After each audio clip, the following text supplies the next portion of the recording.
Go ahead and unmute, and we should now be auditory for those folks on the YouTube lands. Hey, Mark, how's it going? Long days and pleasant nights, indeed. And Travis, welcome. Yeah, we're here a little bit early this time. I sent out a thing on social media a little bit ago to warn everyone. Not as much of an advancement notice as I generally like to do, but hey, things have been crazy. Yes, they have. Okay, yeah.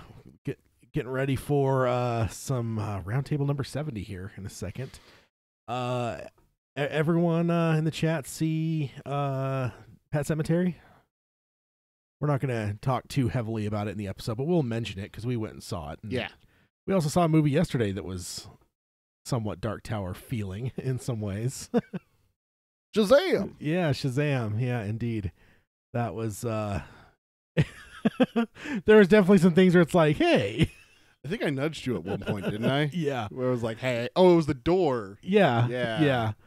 Yeah, they definitely have the magic door thing on totally going in Shazam, so that was fun. Okay, Pet Sematary, definitely I'd recommend it. I've seen some, especially going through doing the show prep for this episode. It seems like there's some people out there that are kind of not totally into it, and I don't know that it did definitely need to do buku box office. Not necessarily. I don't think that it was necessarily a failure, but I don't think that I don't even know if it was number one. I mean, I guess it went up against Shazam. No, it didn't. It didn't get number one. That's for sure. Yeah, Shazam got number, which is to be understood, I guess. But yeah, I mean, basically, when you open up against a comic book movie, unless you're something that can compete with it, I mean, yeah. Yeah, I was just looking at the review thing for it when it came up, and it was not looking good, and I realized it was showing for the 89, the original. Oh. Yeah, so let's see. Domestic total as of the 12th, which is yesterday, 34 million. Oh yeah, that's not very high at all, especially with the $21 million budget. Worldwide 54 million. Yeah, that's a slow start. That's interesting. But yeah, we'll go ahead and hit the intro and get started on the round table. Number 70. Big, I don't know. Although in the grand scheme of things, 69 is going to be the big one because that's when we had the casting news. So This one's like the, turn the dial and get to another round of 10 here. But I don't know if this will necessarily be as monumental as the last episode in terms of big announcements like that. But it's going to be a fun episode. We got some fun stuff to talk about. I'm looking forward to it. So we'll go ahead and shut up for a second and listen to the intro and get started with the number 70.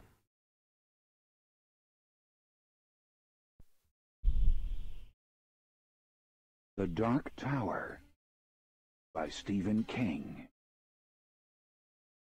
The man in black fled across the desert. Gunslinger followed. Go then. There are other worlds than these. Death, not for you, Gunslinger. It's time we had our own palaver, I think, and it's going to take a while. And yet, dauntless, the slug horn to my lips I set and blew. Child Roland to the Dark Tower came. We are quartet, one from many. Palaver begin. Hello and welcome to Dark Tower Palaver. This is our podcast covering Stephen King's Magnum Opus, the Dark Tower series. My name is Tad. And I'm Peter. And I didn't mess up the intro. What did you ever mess up? Was it a time or two ago that you were like kind of giving me a look and then I ended up stumbling my words on the intro? I forgot about that. Didn't mess it up this time. Ha. So we're here for roundtable number 70. Kind of another landmark for the roundtables. I guess I think 100 is going to be the big one, though. Yeah. I mean, we're going to have to do something special. Yeah, but we are approaching the 100th episode of the podcast altogether. I think that I still need to go in and delete those couple little announcements that I did as an episode to get an accurate count. But I think we're definitely coming close to the 100th podcast altogether, which is really cool. So Yeah, so we'll get started with the intro stuff first. We got a lot of fun stuff to talk about in this episode. We were just before the chat, or just before we started the show, in the chat here, we were talking a little bit about Pet Sematary to start, and we'll hit on that in just a second for this show. But we'll go, first of all, warn you about spoilers. If you haven't read the 7 primary books of the Dark Tower series, these roundtable episodes are almost, they're almost always ruin something. So if you haven't finished the 7 primary books, you may want to listen to our book club episodes until you finish them, or if you continue on from this point forward, anything that is spoiled, it's on you, because we did give you a warning. Things like the ending, things like characters' fates, there's a lot of stuff that just tends to come up fairly regularly, even if it's not planned. It feels like there's certain things that just always come up. Because Dark Tower Palaver is definitely a show of tangents. Yeah, and we never know where tangents will take us. So, so if you haven't finished 7 primary books, hold off, listen to the book club episodes until you're caught up with us. Our book club episodes, we never go past where we're at in the book club. So even if you're in the middle of book 5 and we're in the middle of book 2 on the book clubs, those are the safest episodes to listen to, because we won't necessarily be caught up with you, but we won't pass you and say something at the end, like when Roland turns into a chicken and starts, clucking around. What the fuck? What? I don't know, just some random Now you're just making shit up? Yeah, I did that to someone recently with a movie. I can't remember what it was. I can't remember what it is now. Fuck. Yeah, either way, somebody was like talking about they hadn't seen something, and I like just threw some like complete random thing out, and like, they were like pissed because they were like, "Are you fucking serious?" I'm like, I don't know, maybe I am. Just like, now you'll have to watch and find out. You gotta watch. I don't remember. I don't think it was for Pet Sematary. It must have been something else, because that's more recently. Pet Sematary's come out. Shazam's come out. Mm-hmm. So I can't remember what it was, but yeah, just throw out random spoilers and that aren't true, and see what happens. I remember that happened to us when we were coming out of in Infinity War. One of the people in our group said, "Man, I can't believe Wolverine showed up." That person that was walking past had whipped around so fast.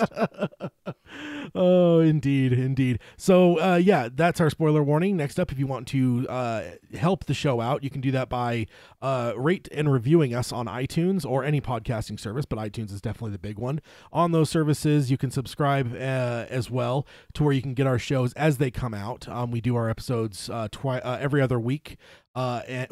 Generally speaking, and if you're joining us now, we definitely had a little bit of a change up because of some news, which can happen at times.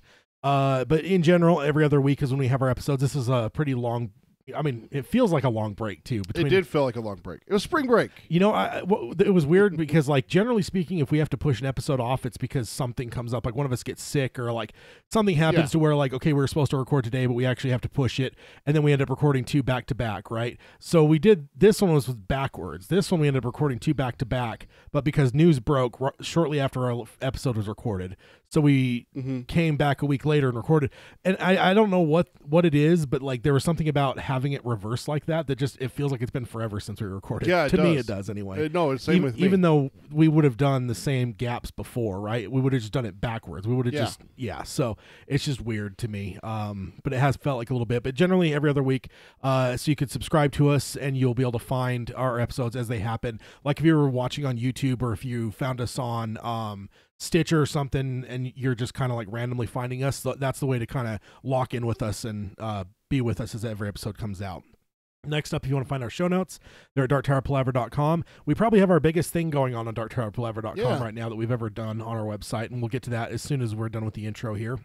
That's one of the first or second things we'll talk about. But yeah, the show notes at darktowerpalaver.com. For this episode, for instance, all the articles I read, all the pictures I show will be shown there, as well as sometimes we have fun interactive things apparently go on over there as well. So find that at our website at darktowerpalaver.com. And next up, Peter can tell you how to engage with us for the show. Yeah, we are an extended content. We want to hear from you. The best way to reach us is email. It's darktowerpalaver@gmail.com. We also have a Facebook group. It's facebook.com/darktowerpalaver. And we're on the old Twitter. It's at darktowerpod. That's at darktowerpod. And then we stream our shows live. It's youtube.com/darktowerpalaver. You can check us out there. See what Ted's showing me here in the studio while we're going. Book club episodes don't stay up, but the roundtables do. Book clubs, obviously, just because of the copyright from our sound clips, they're just going to get taken down anyway, so we don't post them. So you can check those out. You can see some of our older shows, not all the way back. We didn't start doing this until ago or so. I don't remember. But yeah, youtube.com/Dark Tower Palaver. I feel like we were in like the 20s range for the roundtables, but that doesn't seem right in terms of timeline wise. But somewhere at some point, yeah, we started YouTube a little ways in. It took us some time to get to finding YouTube, but yeah. So we will go ahead and jump into, first off, Pet Sematary. We kind of mentioned it before the show, and I wanted to talk about it a little bit. We did go see it opening weekend, so my headphones are kind of jacking up again. But you can go ahead. I can still hear you. Ted and I went and saw it with one of our friends, who is he's great to watch horror movies with. He's one of the squeamish types and everything. Both thoroughly enjoyed it. Both enjoyed the changes that we talked about previously. We talked about like the full change. Like we never mentioned. I mean, it's in the trailers, right? It's in the trailer. Yeah. They switch from Gage to Ellie is the one that gets hit by the truck, and I can see where. I think I wanted to ask you this, and I wanted to wait till we were on the air to ask you this. I thought our fans would get a kick out of this. Do you think that they changed that? Like in the script, they changed that. Filmed it that way, but then I get the feeling that the marketing people said, no, we have to advertise it this way. Because the way that it happened, the sequence that it happened in the movie, it made it seem like it was going to be like, oh no, it's still going to be Gage. Yeah. But then it's switched, and obviously it was Ellie. I think so let me start with a caveat. I've complained before about things like Terminator 2 or Lord of the Rings, where things in the marketing spoil what could be a pretty big moment of the movie. Yeah, we talked about the Gandalf reveal is still one of the worst decisions ever for a trailer. To have that in the marketing and stuff, because people that hadn't read the books wouldn't know that he was coming back, except for the fact that the marketing was all over the place and pretty much made it clear. Terminator 2 made it pretty clear that Arnold was a good guy. Was the good guy instead of the bad guy, like he was in the first. So when you get to those moments of revelation, like, you're kind of lost on it. But one thing I've come to is watching it with someone younger that hadn't seen some of these movies, like Terminator 2, for instance. Like that moment was then effective for them because they didn't experience the marketing. Right. So later down the road, they were able to watch this movie, within the last couple of years, watch Terminator and then Terminator 2 and just not know until that moment that Arnold was going to be a good guy. So in a way, down the road, somebody will watch this new Pet Sematary. And maybe after reading the book. Yeah, after reading the book, maybe 10 years from now, they won't have any like comprehension of the marketing, and they'll just throw it on, and it'll look like that's building up towards replicating pretty much what happens in the books. So there is that I wanted to bring up, because I find it interesting. I still, that doesn't excuse marketing for ruining things, but I feel like they would have been kind of in a pickle marketing wise if they couldn't at all allude to her. But also I think that like it was one of those things they realized like it was a big choice, and I feel like they almost wanted to let people know, so that the main thrust of like people's reactions coming out wasn't about the change. It was more about the movie, right? Like let people discuss the change 2 months before when the trailer comes out, and like we did, we talked about what do you think about it, stuff like that. Let that discussion happen now rather than right now. What we're talking about is the perspective we just saw the movie. Right. We're not just going into a 30-minute conversation about, oh my god, they changed it to like, no, we already had that conversation. So I can kind of see why they did it, and it wasn't really like, I don't know, I guess I don't see Pet Sematary as like a spoilery movie. Because there were some people I saw online that were bitching about like that they pretty much showed everything in the trailer, and there were even people that were saying, oh well, even in the new book, the intro was king, he pretty much gives away the whole story. And I'm like, to me, you're not more than a couple, maybe 20 pages in, how this book's gonna go. Like it's one more about like, it's not about the twists and turns that you can't see coming. It's one of those like, it's giving you like signposts saying, hey, guess what's gonna fucking come. No matter what, you're gonna cringe as much as you want, but this fucking thing is gonna happen. There's a difference between someone having twists and turns in a story where you don't know what's gonna happen. Like I'm trying to think of a good one for Stephen King, where you don't know what's going to happen. I don't think King writes that way necessarily. But the more you say that, and that's absolutely true. Like I'm racking my brain.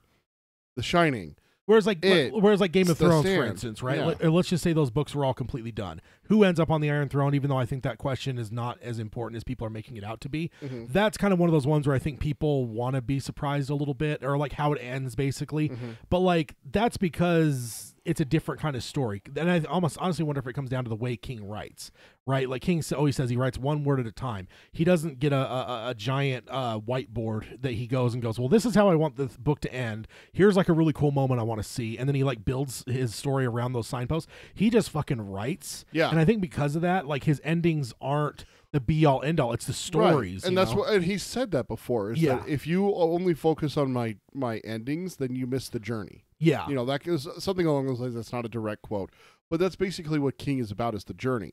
And that's what you're talking about here with Pet Sematary, is that there is no ending.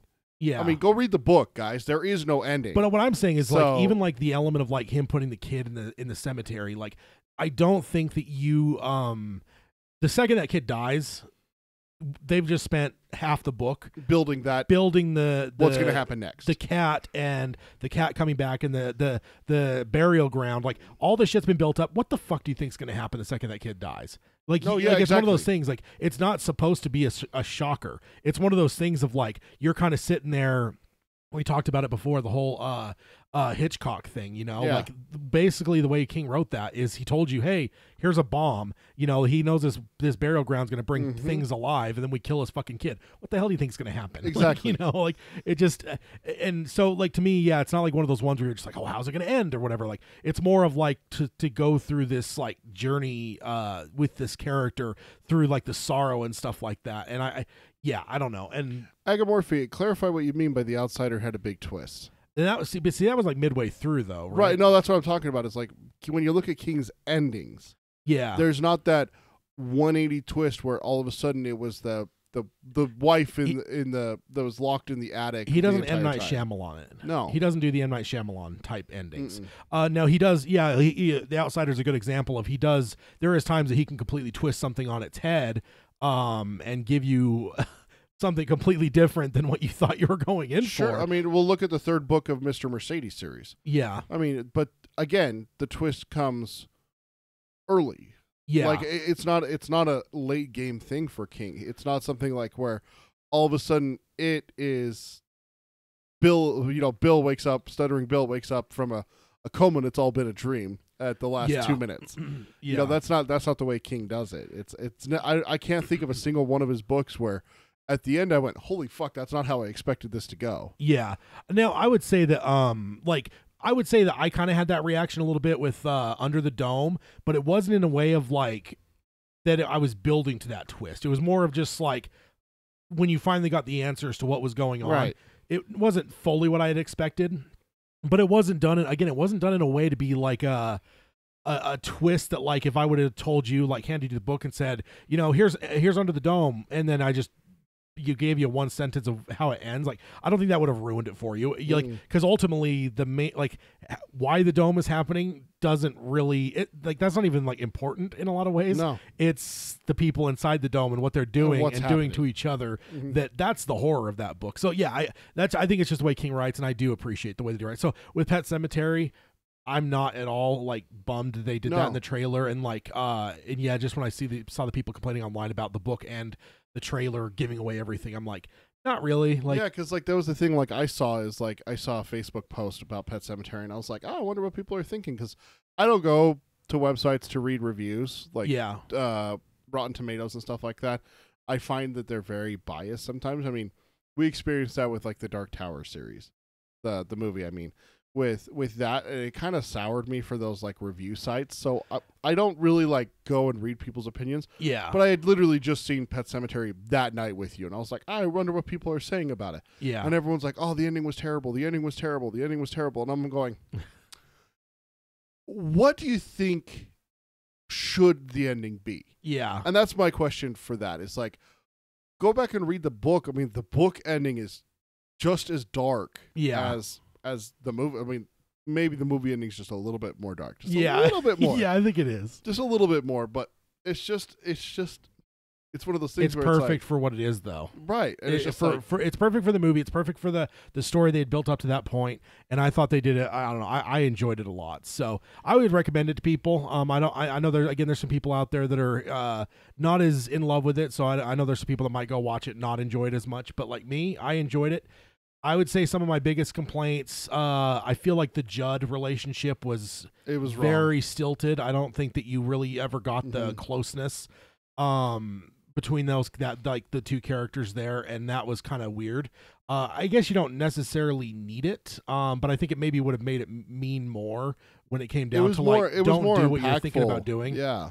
But yeah, he did a good job. John Lithgow did a good job. And we need to talk about one part of it though that we mentioned outside of the theater when we were doing our post movie chat, like we always do. Yeah, it was you brought this up last time we talked about Pet Sematary before we saw the movie. The audiobook had influenced you who you pictured for the dad. Yeah, just based on his name. The guy that played Dexter, you mean? No. The character in Pet Sematary, the dad's name. Oh, Lewis. Lewis. Yeah. I know that you were worried that Dexter was gonna infringe on your ability to enjoy his performance in the movie. Did that happen with you? No, actually, it didn't. I was able to get right into it, and didn't really have any issues accepting John Connor from Genesis as the lead there. I thought he did a good job. I thought like some of the conversations early in the movie like went really well, and I was able to just get right into it for That's sure. Good. That's so good. yeah, so I know that that's happened before where you hear someone, voicing something, and then when you watch a different version of it, it still is just like, that's just not right. That's not right. Yeah, exactly. Agamorphy mentioned Chekhov's gun in the room. I think that's a perfect example of Pet Sematary.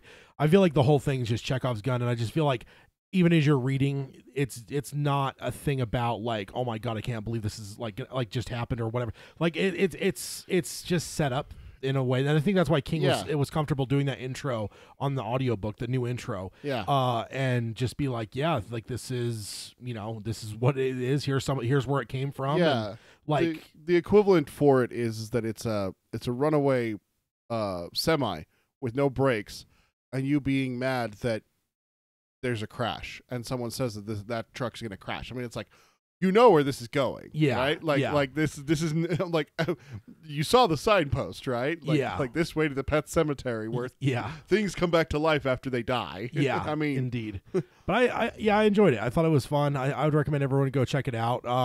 Definitely a good entry. I mean, I just can't help but think about all those poor Stephen King adaptations we had over the years, like especially in like the late 80s, early 90s, when you got like just all these like straight to video almost quality movies. This definitely, I don't know, I think it gives a good thing into like the Pet Sematary. I do want to watch the original again. I just bought they did like a remaster of it. I want to watch that again because I was probably like Ellie's age last time I watched that movie, like the original. So like what, 9, 10? Like that's about how long ago it was since I watched that movie. So I'm looking forward to watching the old one again and just kind of to compare and contrast. I realize that's something that they did in the movie that I didn't realize until I got home. Ellie is older in the movie than she is in the book. She's in kindergarten, which is 5, 6 years old. Yeah. She turns 9 in the movie. Oh, okay. So that's that I didn't even cross my mind while I was watching it. Yeah. So. Yeah. No, they did a good job. The kids did a good job too. I feel like every time I get into a movie that has child actors, I always just like cringe a little bit because I'm just waiting for, because like kid actors are hard, and we talked about that with Dark Tower and stuff. It's hard sometimes to find a child that's going to have the professionalism to be a film actor and be able to pull their roles off in a good way. But I think they did a good job, and especially when you get into like Gage, like when you get an actor that young, I feel like it's tough to like expect a lot. But they did a good job. They've been getting a lot of publicity online, especially for the cats that played Church. Apparently there's 3 or 4 of them. Those apparently the cats were kind of a nightmare to work with, but they're cats. Really? I mean, right. So we'll go ahead and I forgot to hit the slides. We're in terms of like it was saying show will begin momentarily. Is everyone still with us? My thing kind of dropped out for a second on my screen. I had to refresh. It looked like we had lost connection, but it looked like it was mostly on my side because like just the small part was giving me issues. Like everything else was showing green. Nothing's dropped on my side. All right, just want to make sure everyone's still with us in the chat and stuff. Hopefully. But yeah, we'll go ahead and get on to. We actually have our bracket update. Oh, yeah. I thought I had a slide, but why is it not? Okay, I actually got it out of order. That's why. So most hated character bracket. We talked about this on the last couple episodes. And we're here now. We're on currently recording. It's the 13th. Which means that we started it on the last day of March, and I basically put it up till the 10th for round 1, and now we're going till the 20th for round 2, and so that means that round 1 is over, and Morphe says our audio is okay. Oh, so you know. Cool. So we got bracket. So round 1 is done. So let's go ahead and go through some results here. Sylvia Pittston beat Patrick Danville with 77% of the vote. So pretty handy. We didn't actually have a lot of close matchups here, but round 1's round 1, right? Benny Slightman Younger beat Susanna Dean with 73% of the vote. Blaine the Mono beat Father Callahan with 74% of the vote. Jack Mort beat Pimley Prentice with 64% of the vote.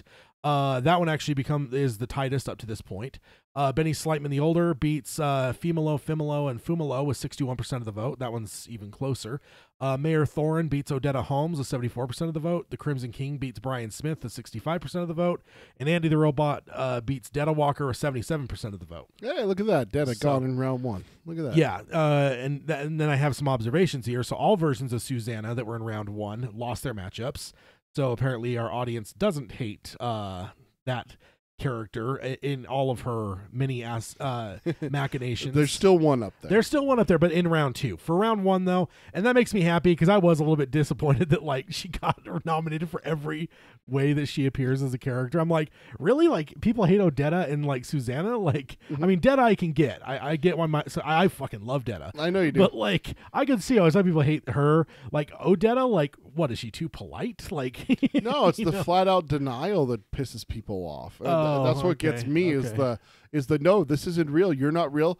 And Eddie pokes holes. I mean, this is literally what we covered not last book club or the book club before. Yeah, where it's every time I poke a hole in your theory, you just say that you don't want to talk about it anymore, and that this is all just a dream, and you revert back to it. You're not willing to listen and discuss this like adults. That's what gets me is that it's right in front of you. Open your damn eyes, kind of thing. All I know is that next year when we start looking at this in like February, so we can launch it for the beginning of March and go more through March. Yeah, and we do maybe most loved characters.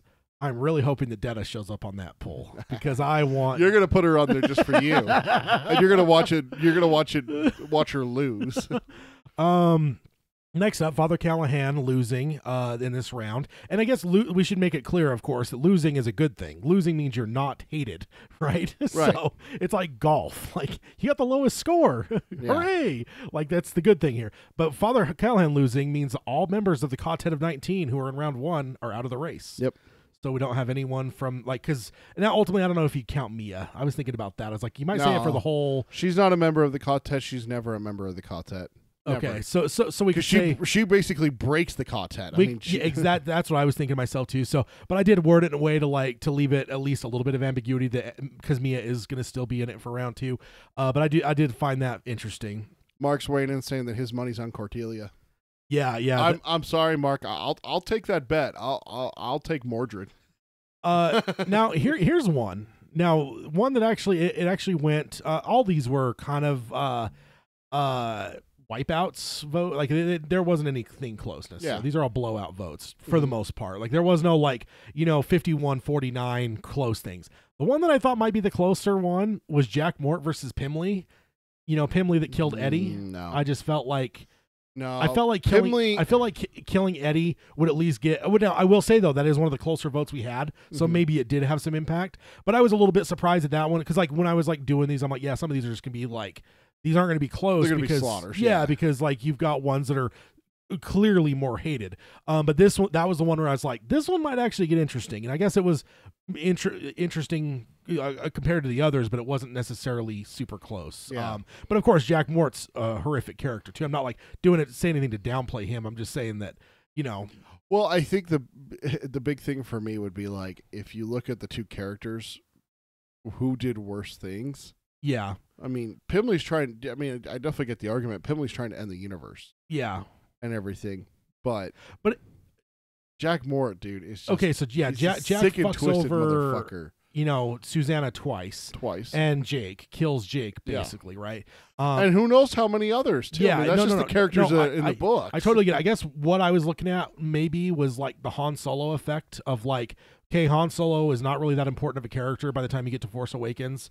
So when the character kills him, it's not like it's this universe-shattering moment, but for the audience, that Han Solo is the most popular character, arguably in Star Wars history, the audience is not going to look kindly on that, and that's why I still say I don't know if Kylo's ever going to get redeemed, because the audience is going to have a hard time accepting it because he killed Han Solo. I felt like maybe that Pimley would at least get some of that action of like, okay, maybe Pimley's isn't as damaging as like Jack Mort to like a wide swath of people, but he killed a beloved character in our story, and that's something I thought, and maybe it is, I will say maybe it is, because like if Pimley was just some random person who didn't do anything, it maybe would have been like 99% for Jack Mort. So I'm not saying that it was a complete like thing. Like Pimley did get some votes. It did surprise me a little bit though.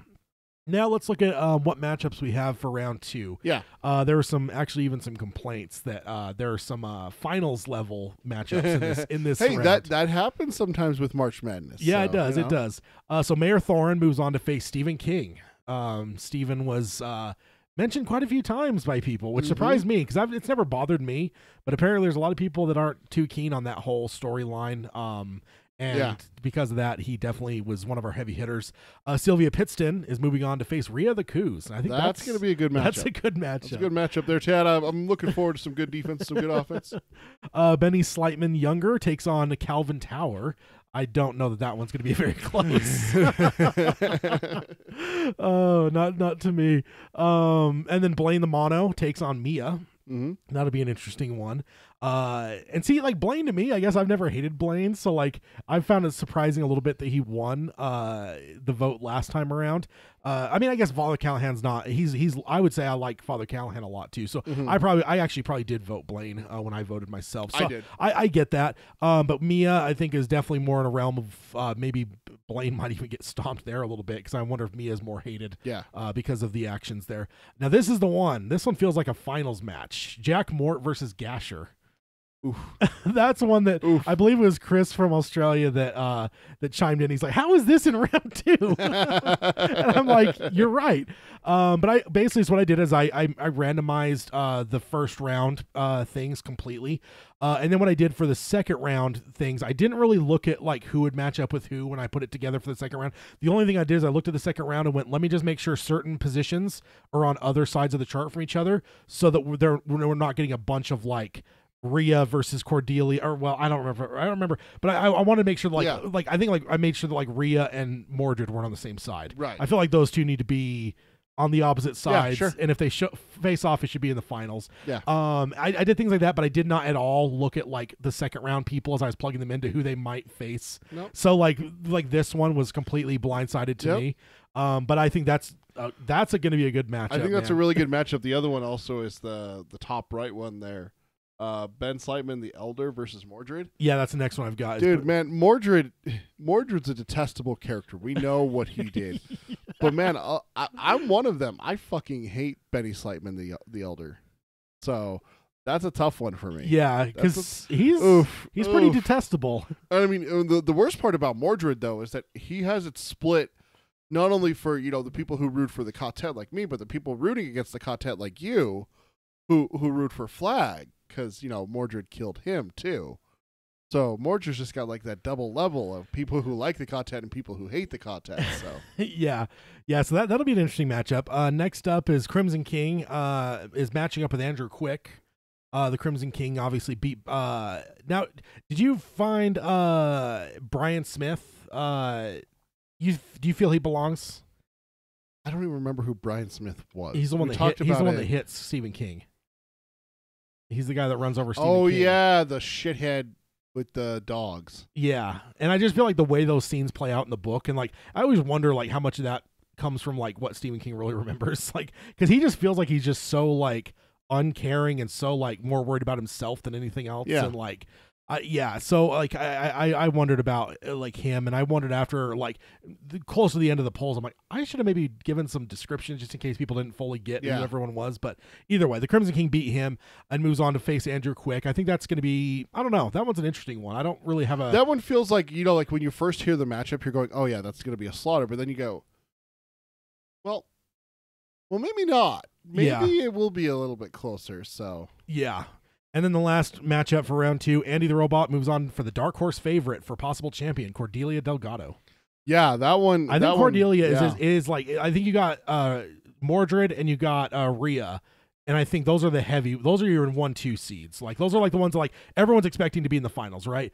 But I think like Cordelia is one that might be one that could upset some things.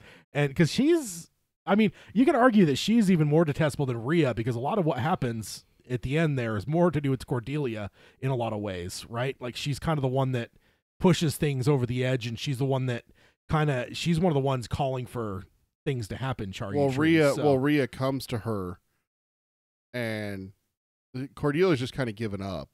Yeah, but Rhea's the one that kind of convinces her to do like Char You Tree. So that's where. But you don't think that's in her though already? I feel like she's such a fucking horrible. Do you think that she would have thought of it herself? That's the question. That's where the question lies, you know? She's such a horrible character, though. I mean, she's terrible. I mean, and not like in a bad, like she's poorly. No, she's a great character because she makes me hate We're her. simply talking about on the scale of light side versus dark side. Yeah, here, you know? And I made sure to try to make that clear in the votes too, because I was like, when we have like Brian Smith and Stephen King in this round, I'm like, we're not talking about real human beings here. We're talking about characters in this book. Like, right. Let's not, like think that we're like going against real people here. But yeah, I think that Cordelia is one that I would definitely put, like I said, as a kind of a dark horse favorite. Not necessarily one that's going to get like a shoe-ins necessarily. Mark just nailed it for Cordelia. She's terrible even before Rhea comes to her. Like the way that she treats Susan is just, it's fucking child abuse, basically what it is. I mean, yeah, really by Mage's standards, she's not a child, but that's basically what it comes down to, is that it's just fucking abusive is what it is. Yeah. Just treating her like shit, like a piece of property, and and everything like that. And no matter what she does, she always calls her names and talks down to her, like trying to think. There's a movie, Oh, So Young and Pretty. Yeah, that shit always fucking grates my nerves every single time I read through the fourth book. Is that every time she's got a little barb for her, and there's a movie like that where someone does that for like the entire movie, and then finally the character is just like, nah, motherfucker, you got to stop calling me shit. Yeah. Now, doesn't she at some point say something like, keep pulling things out, like your father be ashamed of you and stuff like that too? Oh, yeah, like she does. That's some deplorable shit. No, because that's where Susan finally snaps at one point, and it's just like, yeah, you think he'd be ashamed of me for doing this, but not for going and being a fucking Jilly. You have no say when it comes to that and everything like that. Yeah. Oh, the worst part is that the Cordelia does this shit that always bothers me. Oh, how you hurt me so. What have I done to deserve this? What the fuck did you just say to her? I've always thought that Cordelia would be pretty high on your list of hated characters. There's just something about her that feels very Mist Lady a little bit. There's just something that feels very similar. There's that. And then like Morphe said, Mordred knows what he is and his purpose. Slightman is vain and doesn't know what his actions are. That's why I hate him more. So there's good explanation there. I'm trying to be really careful here because I want to dive into some of these matchups and be like, well, this one versus this one, but I don't want to sway the vote. No, I know, and that's why I was mostly just wanted to just cover it, not like necessarily go too deep. I just wanted to throw out there what is there. I'm actually really happy because I feel like this is just up your and I's alley. Yeah, and I'm really glad because so far all the reaction I've been getting from everyone is they're loving it. Yeah, like the listeners, which is cool because like there's part of me it's like the listeners like this is mine. You're like this is right up our alley. Oh yeah, but some of the listeners might roll their eyes and go this is stupid and not like engage. But everyone's been engaging. Everyone's been seeming to really enjoy it and been getting a lot of kind words about it. So I definitely appreciate that for everyone because this is literally the kind of shit that like Peter and I would have like come up with. We would have done this. We would have done this ourselves. Yeah, like we would have just been like, well, what do you think about this one? What do you think about this one? Okay, well, let's have a discussion and we'll decide which one needs to move on. And just the two of us would be it. Yeah. But this is so much better having you guys. And Agamorphy, you hit it perfectly with Mordred versus Benning, because that's where, when I went to go vote, and I'm not going to say which way I voted, but that's when I went to go vote. That's probably, that one is, and the Jack Morton Gasher one. Those two matchups were the two that I sat on the longest going. But what about this? Yeah. But what about what he did? But what about what they did? And what about this situation? Yeah. And so I had to come back to those two. I was able to vote the other ones. So I was just like, that one, that one, that one, that one. But those two matchups this round, I was like, that's tough. Yeah, indeed. So yeah, we got till the 20th will be when this round ends at midnight. So round 3 should be posted. Look for that early on the 21st. Unfortunately, our website doesn't have like a thing where I could like pre-make the page and have it like hit at a certain time. So like it's gonna have to wait till I wake up in the morning and post. And yeah, hopefully everything's good. I accidentally didn't get the Stephen King one for round 2 on there. I created it, but I forgot to put it on the page. So yeah, but we got it on there pretty quick and everything's up and running. So up until the night of the 21st, once it becomes the 20th, you have up until midnight of the 20th to vote on round 2, and then round 3 will start on the 21st. So go ahead and go get your votes in there and have your say on who is the most hated character as we get into it. It's going to get way more interesting from this point forward, I think. It will. Sorry, I turned away from the mic to look at the TV. Especially when you look at some of these matchups that are potentially brewing. Yeah. In the next round. Yeah. Because I always kind of do that a little bit with March Madness when you're looking at like the basketball seedings and like even just like playoffs. Like right now it's hockey playoffs for me. I'm a hockey fan. Tad's not. But I may be looking ahead a round or two and going like, okay, so if they win and they win, ooh, that's going to be a good series. But they got to get past them first to get to them. And then if he gets past them and then he gets, oh, that's going to be a good final if it's that one. I always do that. I've always been kind of a look ahead kind of thing. Yeah. So. And then Mark says, although it's a small part, I thought the Stableman and Tull was awful. Yeah. I fucking hate him. Yeah, definitely. You know who I'm kind of surprised not to see up there at all? Who's that? You don't see a single coffin hunter up there. Yeah, I was, like, so a few of these I populated in because I think we ended up like a couple short to like get a round number. Because what we got from the listeners pretty much filled a good chunk of it, but I had to throw a couple in there. So in some ways, some of that might be me. I thought about the coffin hunters, but I'm like, I don't think that, I just blanked on his name, the main guy. Jonas. I don't think he's hated. I think he's like one that people just love him as a character. They don't like cringe that like he's coming like Gasher. Like I'm literally right in the middle of the Gasher stuff right now in my reread. Hold the phone. And like so like Gasher's like one where I'm just like, oh God, we're getting a Tull, or we're getting a Lud. I have to fucking like, not that I like hate reading it, but I just hate, he's such a fucking deplorable character that I'm like, so I rough. don't want to be in that fucking part of the book because of him. And like, I don't think like Jonas is that at all. Some of the other ones maybe, but like it wasn't ones that came to mind as quick as some of these others. So did you think of one that? Why the fuck isn't Flag up there? He never got nominated. I nominated him. No, you didn't. Yes, I did. I don't think so. Oh, this is such bullshit. Go back to the tape. I said Flag better be on there.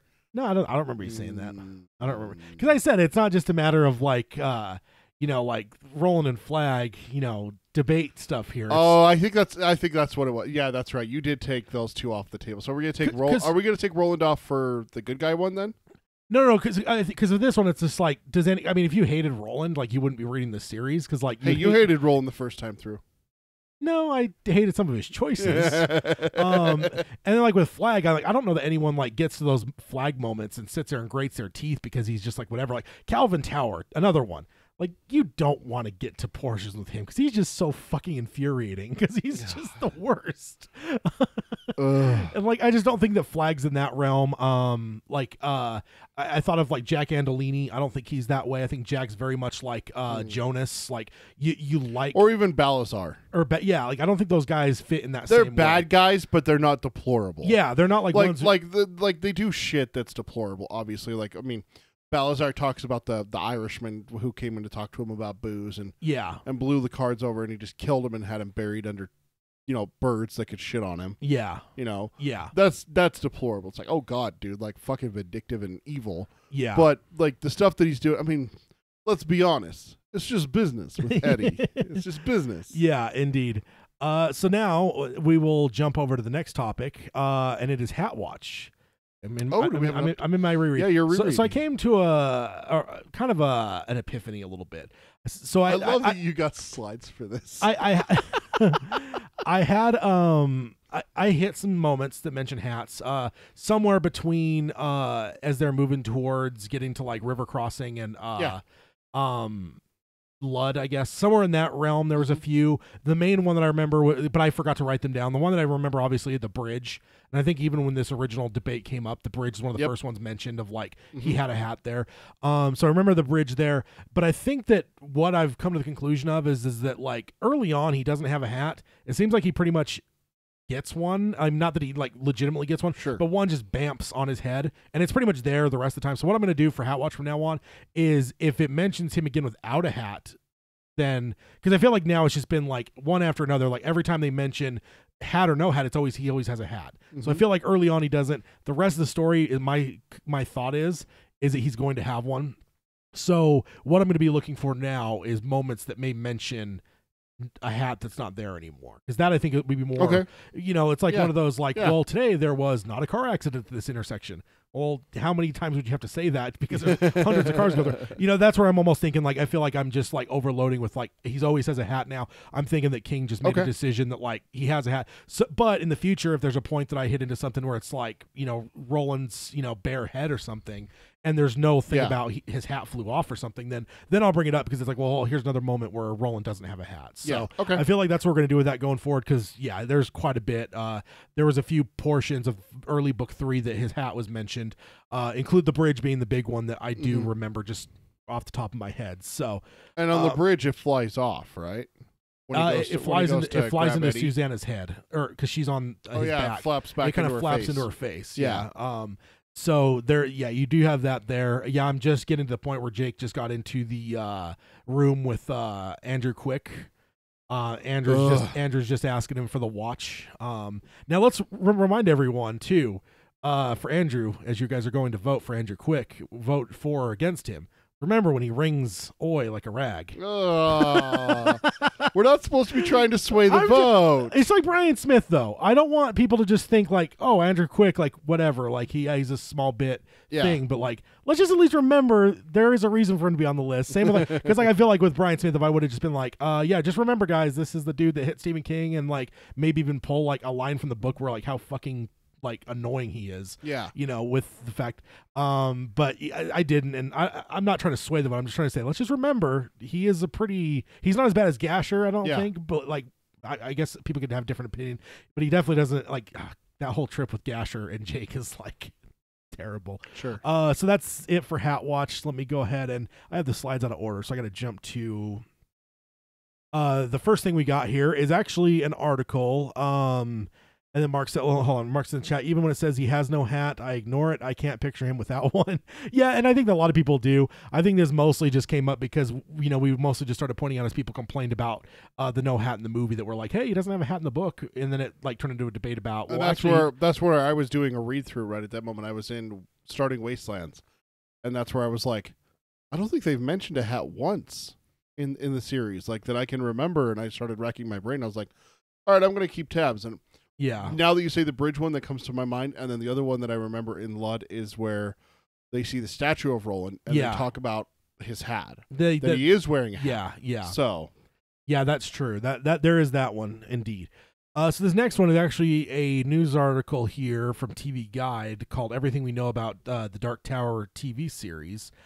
For anyone that might be younger, TV Guide used to be a magazine that told you what time programs were on television. I was thinking about it recently. I'm like, God, that seems so foreign to me now. Like TV Guide, because like nowadays, even if it wasn't built into your TV, and like, well, assuming you still watch TV and not streaming, but like assuming it wasn't built in, like having the internet makes like the idea of TV Guide really stupid. That like it seems so foreign to like that we were just watching TV in an age that we didn't have caller ID on our phones. We had to answer and not know who it was. We were also just watching TV and then having to open a freaking book and go, oh, at 9 p.m., When is Like- the movie going to air on Fox? I know they said they were going to air it. When is it coming And you had out? to open. Yeah, it's. Well, the worst part about that I'm surprised was they're still around as a website. To be honest with you, because like, how did you not just go? The worst part for me as a kid with the TV Guide was simply the fact that I was so bloody terrible at figuring out what time they were talking about, because it was always the same shit.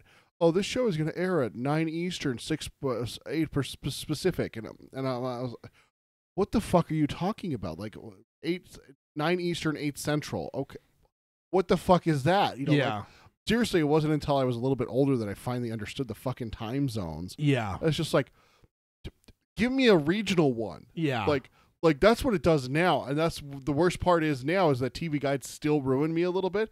I'll go to like a sports app to be like, oh, what time is the hockey game on tonight? And I'll go look and it'll say 7 o'clock, and I'm like, okay, is that 7 o'clock Eastern, so it's 5 o'clock my time in Mountain, Yeah. or is it 7 o'clock and it's automatically determining my location Yeah. and it's telling me that it's 7 o'clock my time? Yeah. So I have to figure that out. It's so goddamn irritating sometimes that I have to do that. Yeah. It's definitely a first world problem. And Agamorphy says, I can't picture Idris in a hat, and I agree. I don't think that a hat would have worked for him. I think he's too cool for a hat. Now, and then he also says, TV Guide even wrote great journalism about TV back then. And that's true. TV Guide had its place. It wasn't just about that. But, like, I was actually kind of surprised when this hit my radar that, like, TV Guide, I'm like, wait, really? You're Like- still alive? Are you two still living? I was thinking the exact If same anyone thing. gets that reference, that's one of the lines that me and Tad always quote to each other.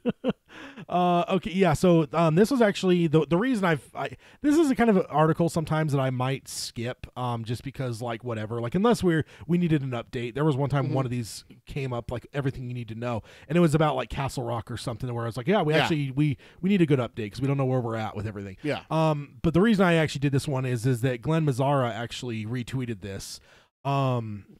And he also, there were some people that reacted to him and said things like, you know, is this really true? And he says, you say true.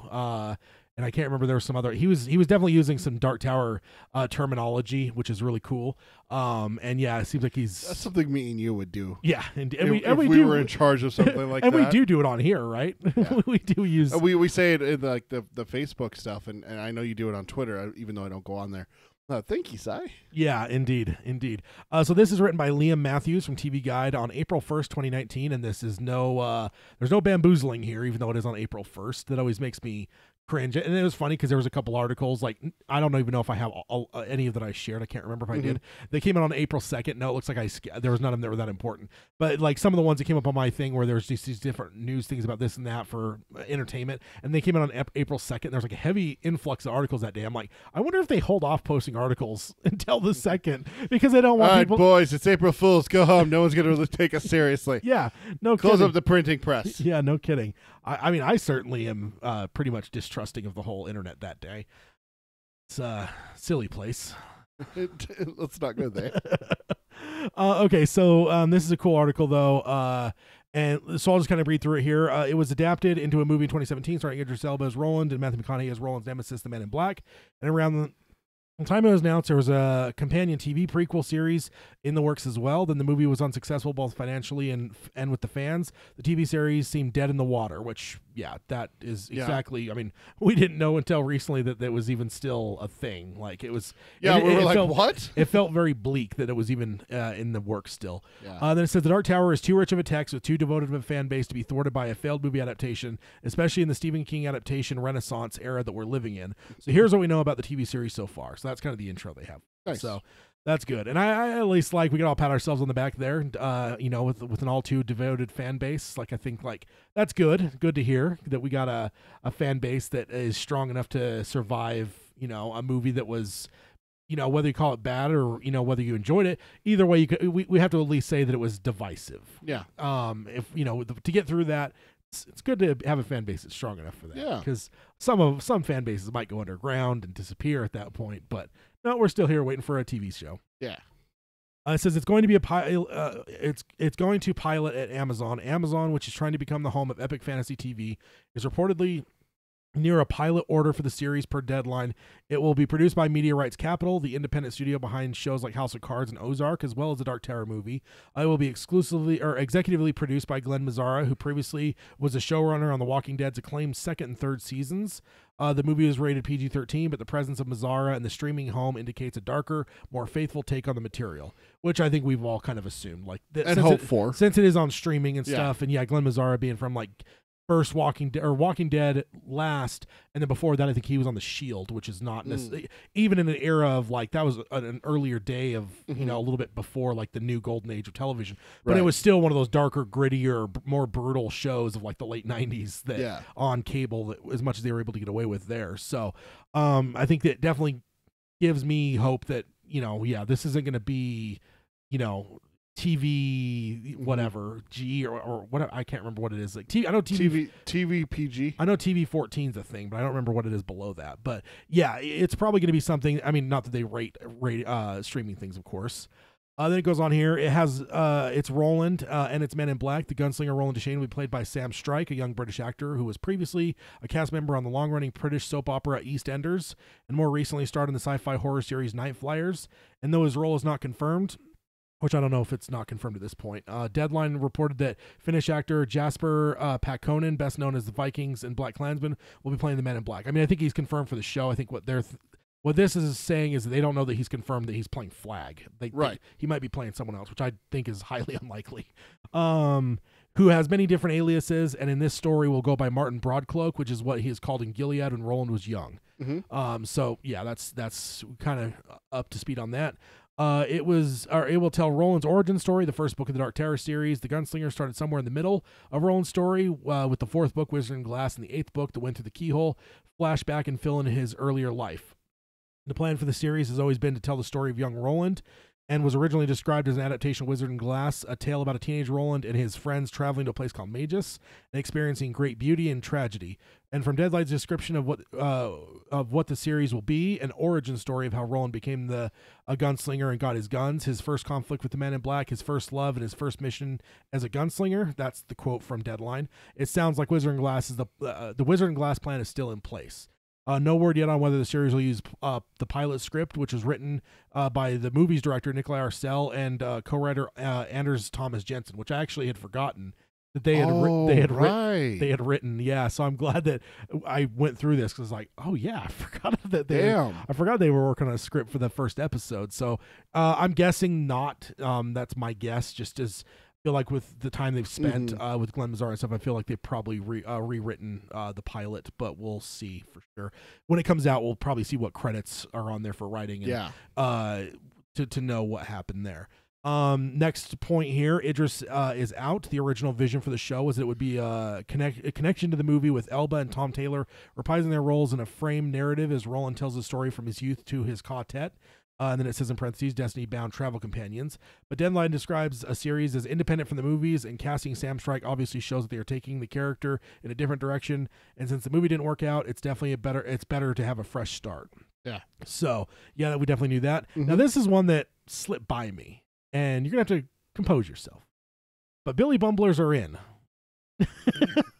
What? That's the look that I was figured I'd get from you. When Mazzara was announced as showrunner back in 2017, he promised that the series will have Billy Bumblers, which are raccoon-like creatures that are native to Roland's home, Midworld. Billy Bumblers didn't make it into the movie, but by giving a shout-out, Mazzara is signaling to fans that his take will be more faithful to the books that they love. Oi? So, yeah, I figured you'd be excited by that. Fuck yeah, dude, it's Billy Bumblers.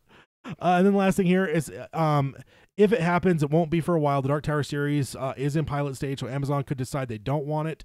Obviously, there's no premiere date yet, and no details about the rest of the casting or episode count or anything like that. So that's kind of where we're at with it. And there isn't a whole lot of updates there. There was just a few small things that I felt were worth I just feel because last time we were in such excitement about it, that it was good to have this as kind of a synopsis, and also to remind us of the Billy Bumblers and of the fact that there was a script being developed by the movie people. Yeah, so that's interesting. For sure, that was good. Yeah, that was. I enjoyed the catch up for sure. And catch up. And I will say props to these folks here at TV Guide and Liam Matthews, because sometimes these everything you need to know articles are complete junk. There's times I see them and I just click on them. I'm just like, oh god, there's like it's like not even usable.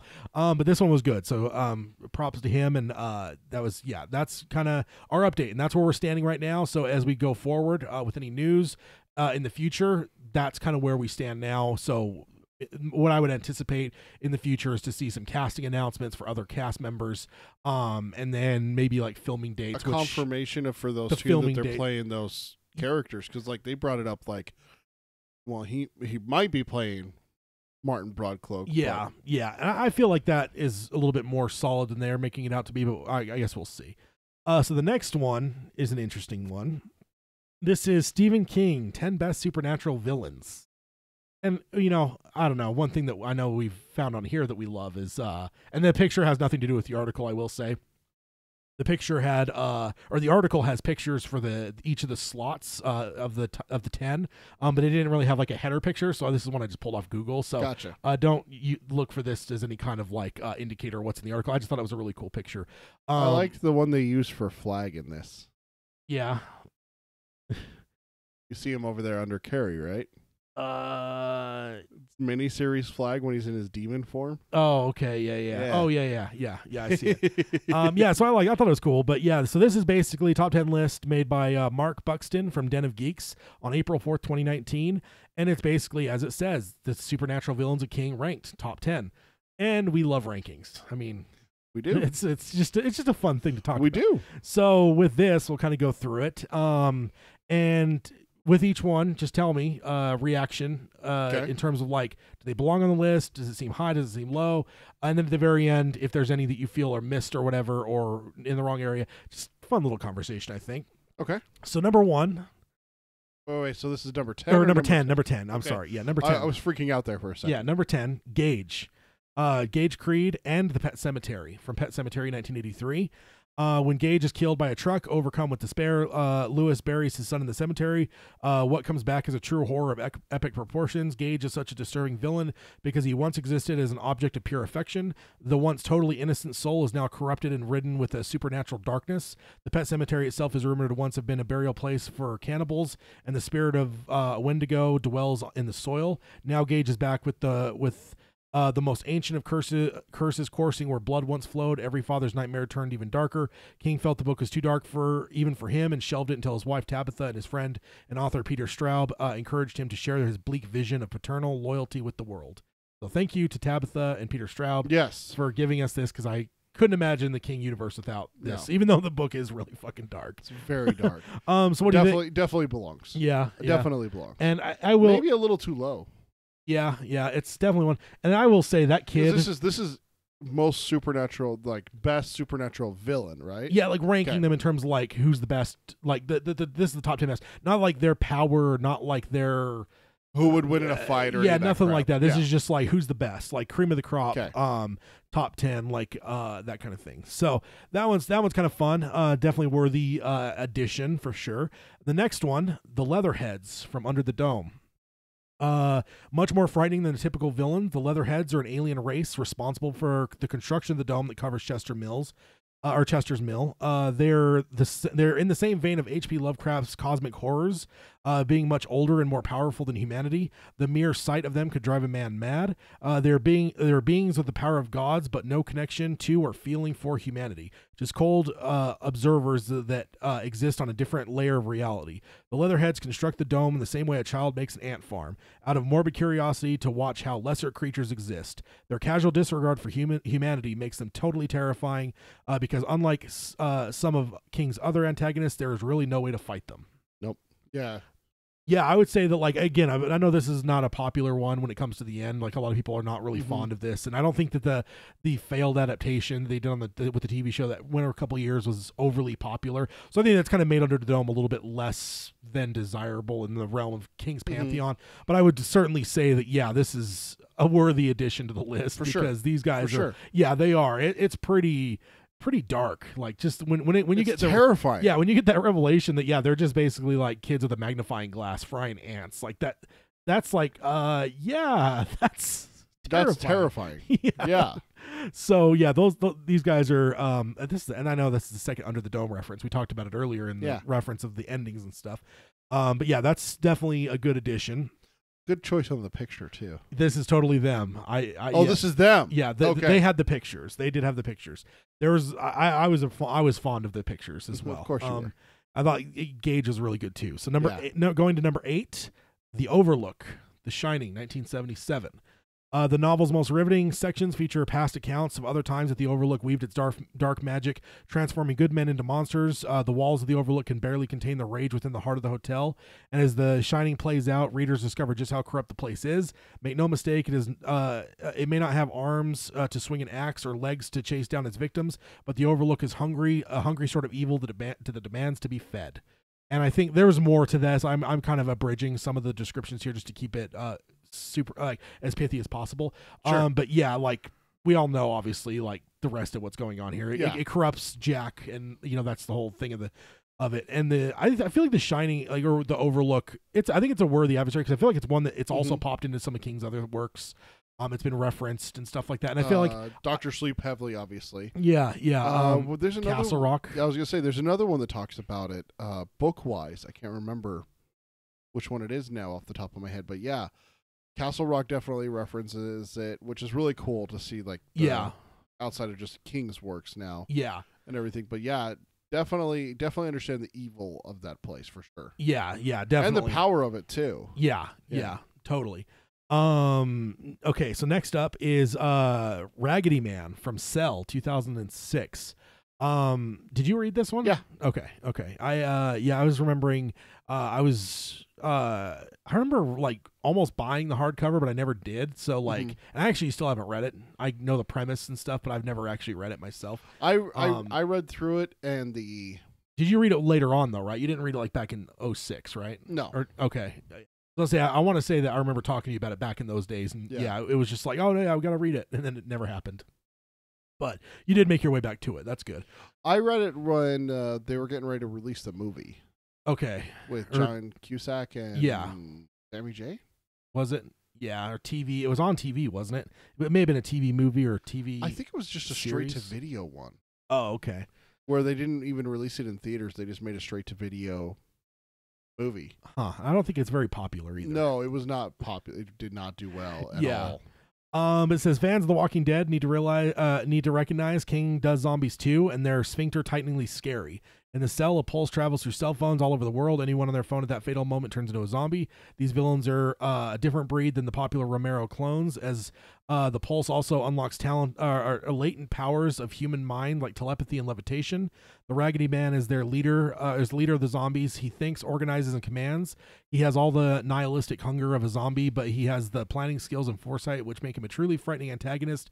His goal is to spread his people around the globe and take the planet for his horde. So I'm feeling some Game of Thrones vibes a little bit.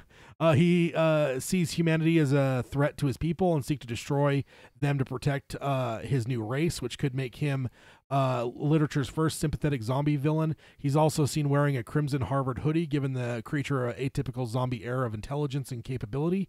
And then there's a little note they gave here. The name of the Harvard sports teams, by the way, the Harvard Crimson. Well played, Mr. King. Well played. As will, obviously, we know Dark Tower fans, especially Crimson King, obviously being a huge thing there.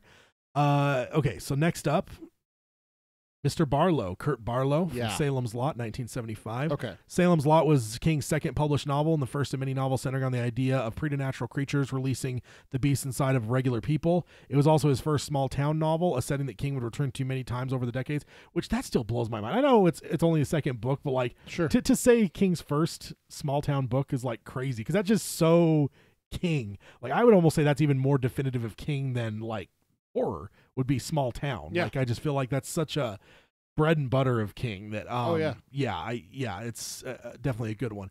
And then it says Barlow's story mirrors that of Dracula, from the shipment of his coffin and native soil from overseas to his arrival in a reign of terror in a contemporary setting. He even has his own personal Renfield, Richard Straker, his own Gothic mansion, and his own legion of dark minions, and a twisted grip on the residents of Salem's Lot. So yeah, definitely a good one. And yeah, just that thing still freaks me out from the movie there, from the adaptation. Yeah. And then next up, George Stark from Dark Half, 1989. Still never read that. No? Okay, No. well, this gives you a little bit here. So in the novel, Thad Beaumont was a successful author who wrote violent crime novels under the pen name of George Stark. After revealing to the world that he was actually Stark, Thad and his wife stage a mock funeral for the author to symbolically cut ties with the violent crime fiction Beaumont wanted to leave behind. That is where King brings the terror. The novel starts with a flashback that dealt with the removal of an eye from the brain of young Thad. It was the eye of a twin that was conjoined in the womb to the writer. An incident that Thad had all but forgotten about. It was actually the eye of George Stark, who later arises from a mock grave that Beaumont's planted him into to go on a killing spree that leaves even the most seasoned reader with PTSD. Stark is the embodiment of the darkness of the heart of all men. The most frightening part of the book is that even though Beaumont is desperate to rid the world of Stark, part of him is attracted to the freedom evil gives Stark and the realization that the evil is part of him. So definitely, obviously, there's some very stark parallels to King's own. Although with King, his what would you say with his pen name? I would say it kind of allowed him to break away from your standard Stephen King things, but it didn't it wasn't like he started writing like children's novels. And it was like less violent or less like insane. They were just like maybe less supernatural, less horror driven, like thinner. Running Man, right? Some of I'm trying to think of some. The Long Walk. Yeah, The Long Walk.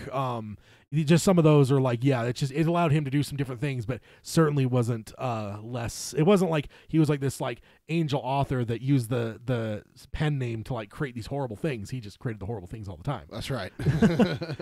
Next up, Blaine the Mono. Motherfucker. That's what we get from the Dark Tower? Damn. The Wastelands, 1991. Blaine once housed a powerful computer mind, but the network has since broken down, making the train deranged, cruel, and suicidal.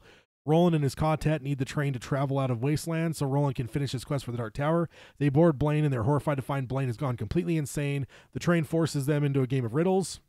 The situation gets worse as the quartet realizes Blaine will kill himself by derailing at a great speed with them aboard. A crazy, sentient, thundering locomotive with a face is scary enough, but couple that with the fact that the train suffers from crippling mental health issues, that's to say the least, and you have one of the most unique monsters in literature. There is a second voice inside Blaine, Little Blaine, who begs the quartet to help him, adding even another layer of tragic nightmare that is Blaine. So essentially Blaine, and then this is an interesting connection that they put here. So Blaine is Gollum. If Gollum was a runaway train, a riddle-solving, murderous, schizophrenic machine who has been ruined by pain and emptiness. That's a very interesting thing I've never thought about before, is the parallels between Blaine and Gollum from Lord of the Rings. I've never thought about it, but it's actually true. It's pretty apt. Yeah. I maybe that's to my shame as a Dark Tower reader and Dark Tower podcaster, because we know that King was like kind of trying to make his version of Lord of the Rings, but that's never put me in the mind space to like grab Lord of the Ring characters and try to find equivalents in the Dark Tower. But sure. I was like, holy shit, that's true. No, it is. It's crazy to me. So number 3. The Crimson King. Okay. Insomnia, 1994. Black House, 2001, and the Dark Tower series. No date given because obviously Dark Tower series is spread over a long time. The Crimson King is often mistaken for it, and it is not completely clear if they're the same monster. But the regality and level of reverence the King minions hold for him seem to suggest that he is different than the sewer-dwelling eater of children. This beast is the embodiment of evil King shares in King's shared fictional universe. He is first introduced in Insomnia, where he tries to kill a child prophesied to topple the rule of the King forever. The King is later revealed as a monster behind the events of the novel Black House. He's the overarching villain for the Dark Tower series, the monster responsible for trying to bring down the structure of reality. So, yeah, definitely a big bad for sure. Yeah, for sure. Of the whole thing. So that's definitely a good one. And then at number 2 in the 2 spot. No, come on. Pennywise the Dancing Clown. Oh, what's Go on. I want to see what number 1 is. Even 27 years, or every 27 years, it rises to devour children of Derry. It is awoken when a homosexual couple was beaten by a gang of thugs in 1984 to again rain terror on the children of Derry. It is put to rest by the Losers Club, a group of misfit teens in 1958, only to rise again decades later. Killed the leader of the Loser Club, Bill Denborough's little brother, with one of the most hair-raising prologues in horror history. And I would have to agree. There's a reason that was not even slightly skipped in either adaptation. Like, it's not abridged, it's not whatever. Like, it's that scene is played out to great effect in both adaptations that we've seen, and there's a reason for that, because that is a brilliant scene. Oh, it is. Yeah, it's one of the best parts of it. Is that whole thing. And then it says, it is another of King's manipulator villains, as it controls the darker residents of Derry, such as Bully Henry Bowers, to do its bidding. It's a cannibalistic clown that lives in the sewer, a leprous mummy, a giant spider, or a series of orange lights called the Deadlights that drives people mad when gazed upon. So, yeah, definitely one that we're familiar with. We've talked quite a bit about over the years. And also, I'm going to need to take a pause because, dude, there's people with all these articles I got that were like, did you catch the really subtle link to it in Pet Sematary? I'm like, it wasn't subtle. I mean, it's not like it throws it in your face, but it's not like it's this secret hidden thing. Like, all these articles are like clickbaity, and they're trying to like make it seem like you may, like, I'm like, okay, yeah, maybe, but like they're trying to make it like it's this great mystery. Yeah. Like, no, sorry. No, it's not. I think the Cujo link was a little bit more the Cujo link was very easy to miss. Yeah, very easy, because it was like way low in the background. Yeah. So then, as we get to number 1, according to these folks, it is okay. You're ready to get angry there, but yeah, you see it now. So number 1, Randall Flagg, The Stand, 1978, Eye of the Dragon, 1986, Heart and Atlantis, 1999, and the Dark Tower series. There's not so much a single villain, but the archetype of all villains. Randall Flagg is King's greatest singular creation of evil. Flagg first appeared in The Stand, the dark man who gathers the worst of humanity to rebuild a new civilization in his own dark image. The walk-in dude had a propensity for crucifying any whose beliefs ran contrary to his. Flagg is the greatest of King's manipulators, able to inspire loyalty in those with dark hearts, as seen by the trash can man in The Stand, or even Mother Carmody in The Mist. What? Because she says "my life for you" at one point. So what he's saying is that explains so much. That cunt is. Oh. I was already putting this into the show, but the moment it had a reference to her, I'm like, I cannot wait. Oh. Because now I know, because it says who inspires loyalty, as seen by Trash Can Man in The Stand, and even Mother Carmody with the Mist. All they have to do is say "my life for you" and mean it, and Flagg is there to inspire their dark deeds. So it's not saying that he's in the Mist, but it's just saying that she does say the line, and oh, I love it. I love your reaction. He's the devil. He's the fucking devil. And then it says he was revealed to be the main antagonist to Roland's Dark Tower series, and is the ever-present evil man, or evil in all men. Flagg is walking the back roads of reality, just waiting for a chance to whisper in humanity's ear and stir up some good old-fashioned chaos. So, yeah, what do you think of the list overall? Pretty good. I mean, there's a couple on there that are question marks for me. Like Cell, I don't remember hardly at all. Yeah. And the Dark Half. But I think the top 3. But is there anything like come to mind where you're like, that should have been on there instead of some of those? I was worried they were going to put something on there like Cujo, and I'm like, that's just not right. That doesn't even belong on there. Yeah. So what about like, because like for me, it's just when I was going through it the first time, like the Overlook seemed low, but then as I went through the rest of the list, I kind of got it. But like, there's still part of me that's like the Overlook. I think that if you swapped Blaine and the Overlook, I'd be fine. Yeah. Because Blaine is like, I mean, because like the Overlook, like at this point, you know, and yeah, a large part of it comes from the Kubrick movie as well. Like the Overlook Hotel, it's one of the more iconic things in horror history. Sure. So like, I know that's not necessarily what this is grading, but like I think it has to have some account in this. Well, so, like, if it's so good at being bad that it resonates through the ages, like the Overlook does. That plays into how bad is it? Oh, it's bad. Yeah. You know, kind of thing. But the thing for me with Blaine, and I was going to wait till the end of the list to bring this up, is that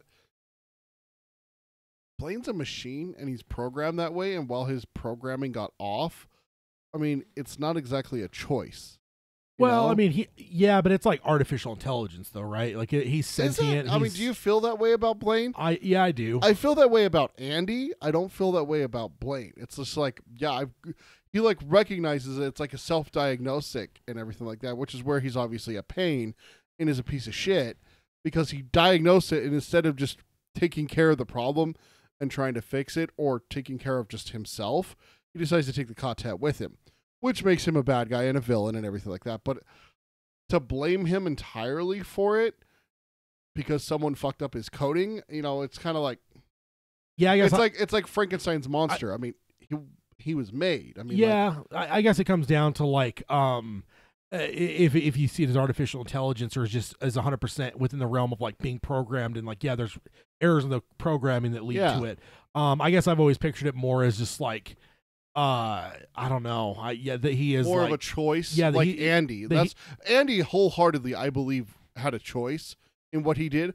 I don't feel that he ever got forced into anything. I always felt like he was like, yeah, I'm doing this. Like, this is my choice. I'm going to do this. Yeah. Yeah, and I think that like trying to think what was I already forgot now. Everything or no, the headline here. Stephen King 10 best supernatural villains.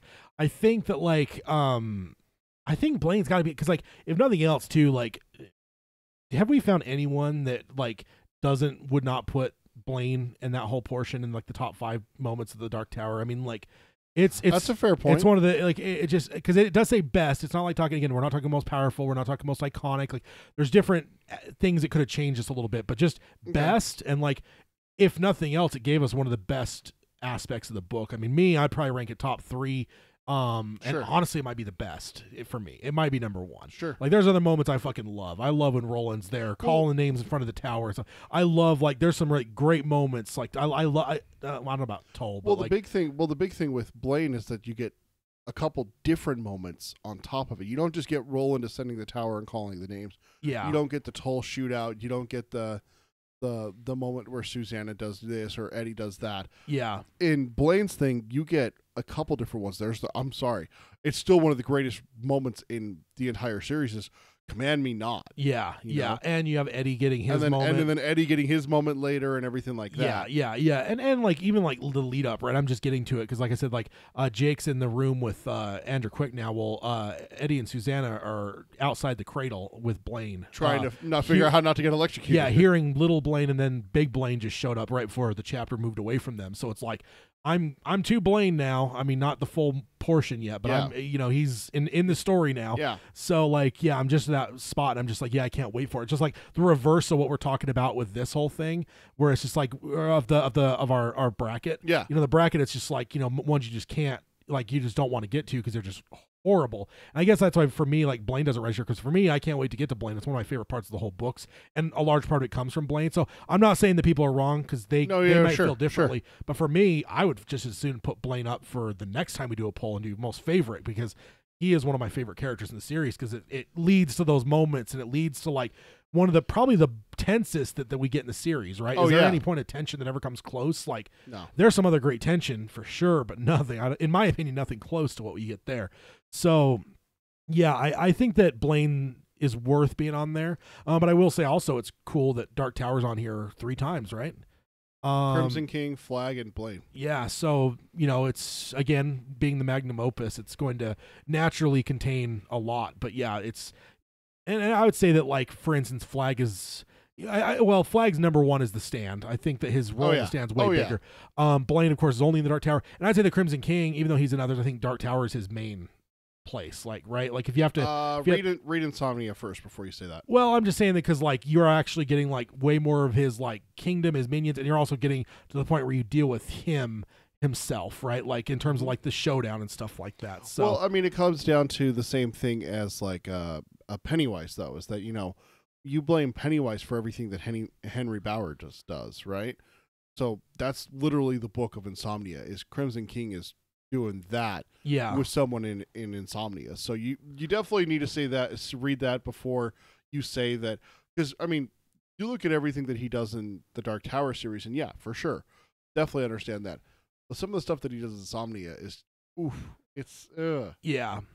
I will say too, if this were another list called most iconic, I would completely agree if Pennywise was number 1. If it was talking iconic. Oh yeah, iconic. I think iconic Pennywise is definitely number 1. In terms of icon, yeah, like, and I know that's not even the question here, but like when I think about it though, when you think of like pop culture's influence, Pennywise is probably Stephen King's greatest, even over The Overlook, even over like The Shining. Even though again, I know Kubrick's movie and stuff, sure, but like Pennywise the clown is like. You want to hear a funny thing that goes along with that? What's that? Me and my wife watched the trailer last night. They're doing a new Addams Family movie. an yeah. an animated one. Did you watch the trailer for that? No, I didn't. There's a freaking Pennywise reference in it. Oh, really? Yeah, the Wednesday, the girl comes in Yeah. and she's holding a red balloon, and the mom's like, Wednesday, what do you have there? She's like, I don't know, because happy balloon, they don't recognize that as that. I'm not sure, and the mom goes, strange. There's usually a sadistic, insane clown attached to the other end of these. I was like, oh my god, yes, that's so good. I don't know that it's ever going to be able to get proven in any way, but I still believe that without it, I don't know that the fear of clowns would be nearly what it is.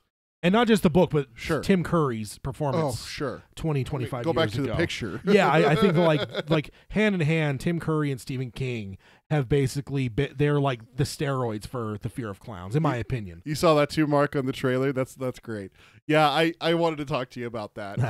It's funny that it's exactly what you're talking about. Yeah, Like, do that with any other Stephen King book, and you're gonna get some chuckles. Like if you put 100 people in an audience and show them a trailer like that, you're gonna see like a majority of people will react to the clown one. Yeah, Because they're gonna know. Like we've talked about this before.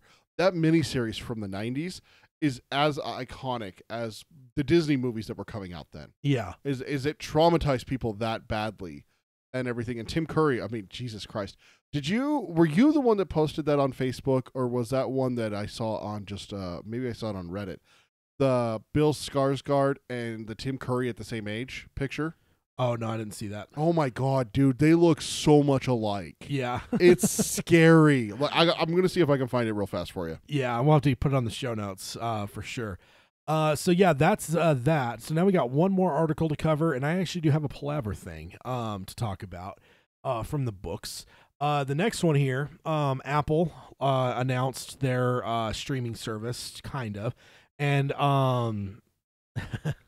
Like, holy shit, dude. yeah, indeed. Like, my god. Yeah, you'll have to send that to me, and I'll put it on the show notes for everyone to see.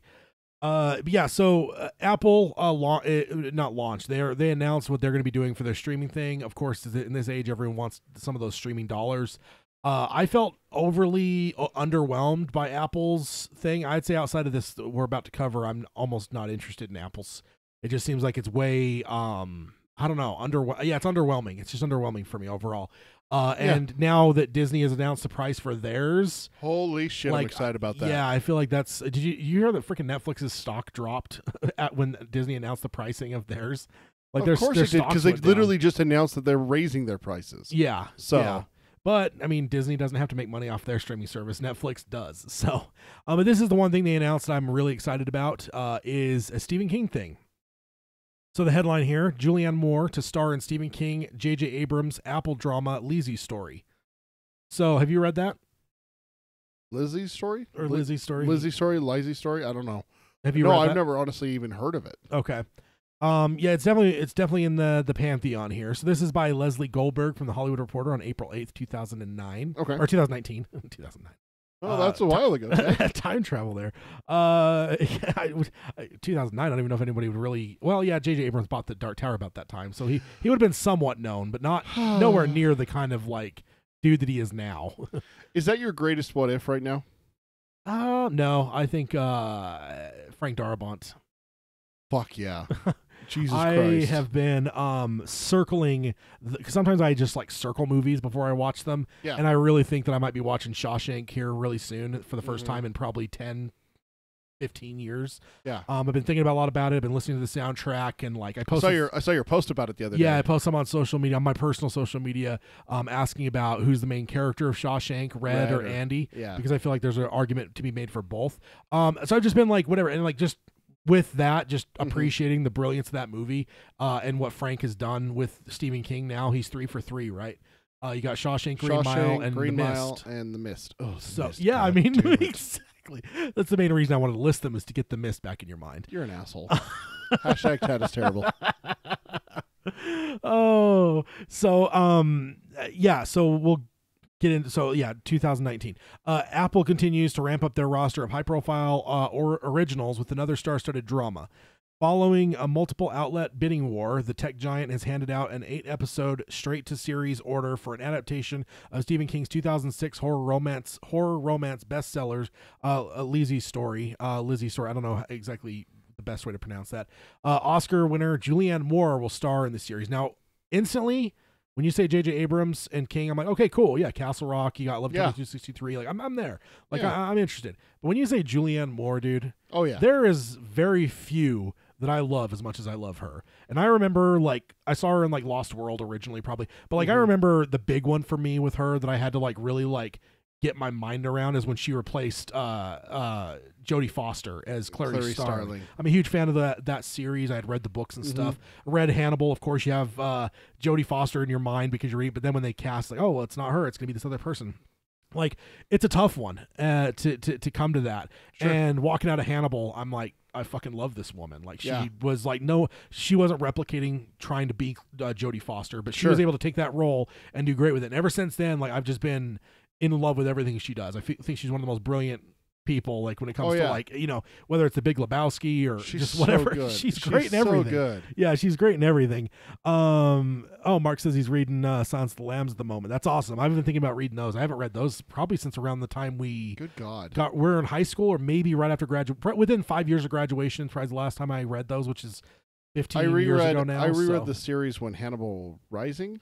Okay, see, you read those, but I didn't. I read that. You never read that. I didn't, and I didn't reread the series that period either. Yeah. So, I love those books. But yeah, I was super intrigued when they announced her. Now, here's the interesting one: with Stephen King, in a rare move, writing all 8 episodes of the drama. Oh, damn! Really? Yeah, that one is like the one where I'm just like, J.J. Abrams, King, cool, Julianne Moore. Oh my God, yes, I'm there. And then wait, King is writing all 8 episodes, not just like he's going to like dabble or whatever. No, he is going to write the scripts for all 8 episodes.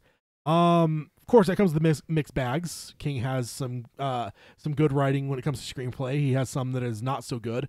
But I feel like this is certainly not the what's the best way to say it?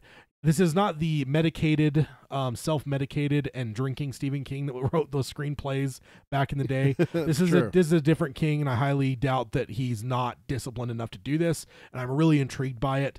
So he'll be writing all 8 episodes of the drama, which was being produced by J.J. Abrams and his Warner Brothers TV-based Bad Robot Productions.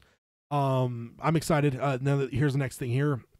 Moore, King, Abrams, and Bad Robot topper Ben Stephenson will all executive produce the series, which is described as a deeply personal thriller that follows Lizzie, which is Julianne Moore, 2 years following the death of her husband. The story explores a series of events that caused her to begin facing amazing realities about her husband that she had repressed and forgotten.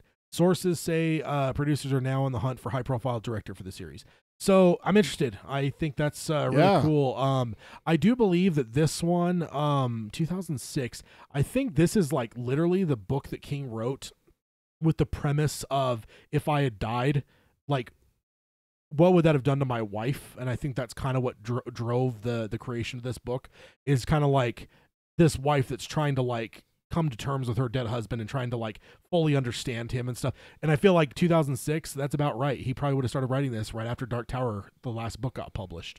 So a couple years later, this gets published. Like, this is probably what he wrote as he was still recovering from the van. I almost said the van attack, from the van. And so I think that's kind of some of the background with that for sure. And I'm interested. I might have to even look into buying it and reading it before the show comes out. That's literally what I was just doing while you were going over it. Is I just added it to my Audible wish list. Oh, okay, yeah. That and the fucking 4 Hannibal books. I can't believe I ever forgot about those. Jesus Christ. Yeah, I have never even looked into them on Audible. Now that I think about it, I have them Hannibal soft cover somewhere. Rising is $8 even without a membership right now, because I have my membership suspended right now just for a little bit. Oh, okay. I have a pause, not suspended. This makes it sound like I did something wrong. Peter, you're suspended. No, I have it paused right now.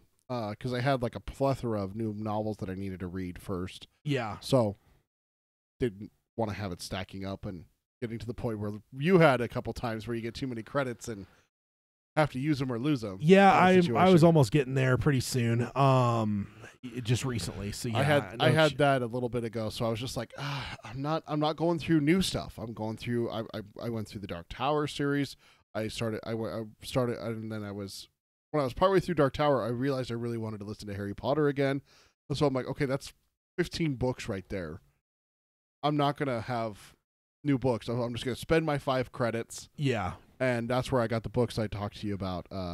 a Star Wars book. I got Nosferatu, which is the one that I'm reading next, and so cannot believe that I've never thought about Hannibal on Audible. Dude. Yeah, me too. Because that was one that we were super into. They're like high school and just out of high school era, for sure. And yeah, I haven't even watched the movies. I've been thinking about the movies recently with those too, where I'm like, I need to revisit those at some point and watch Hannibal Rising for the first time. My God, Agamorphy, that is the most brilliant thing I've ever seen in chat. My God, I've always hated trying to sound out words through text. That is the smartest thing I've ever seen someone do. What's that? Does it rhyme with this or does it rhyme with that? He seriously just did that in the chat. That's so brilliant. Rhyme with kissy or wisey. That's so brilliant, Agamorph. I'm going to use that from now on because there's times where it's like, do I say it this way or do I say it that way? Yeah. Does it rhyme with this or does it rhyme with that? And That tells you how to say it. It doesn't help when it's a book too. No. Right? Like, that's always the fun spot when it's like it's in a book because you're like, well, I'm reading it, so I don't know if I'm pronouncing it right. And that's where you get into things where people say things differently. Like there's Cuthbert, Cuthbert. one of the and one of the Benioff and Weiss, one of the two, watching some of the behind the scenes of Game of Thrones. One of them says Cersei as the name is how he pronounces it Instead of Cersei? Yeah, Cersei.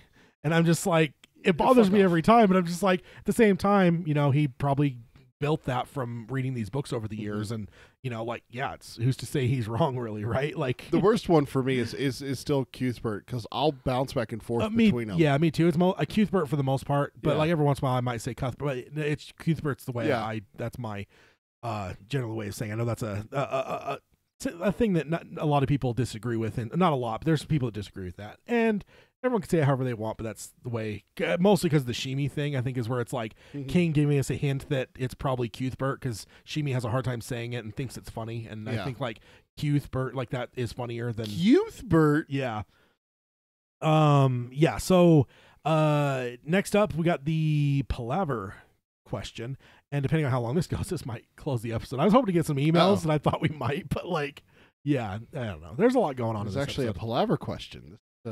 So, it's been a while. Indeed. So, and you didn't bring this up beforehand, so I have no prep. No. Okay. It's something I mostly wanted to bounce off you. So I came across some lines that sparked a familiar thought in my reread. Okay.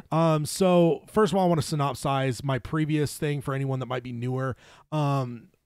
Just in a nutshell, one of my things I brought up is the potential that Flag is trying to get Roland out of the cycle because they're connected together, and that he's aware of the cycle and living through the cycle. So that's why, because the question originally arose when we were doing our book clubs and we got to the Palaver at the Golgotha, and like, why the hell is Flag telling Roland the truth? And we talked about that on a roundtable shortly after we did the book club, where it's like, he's literally telling Roland the way to his redemption.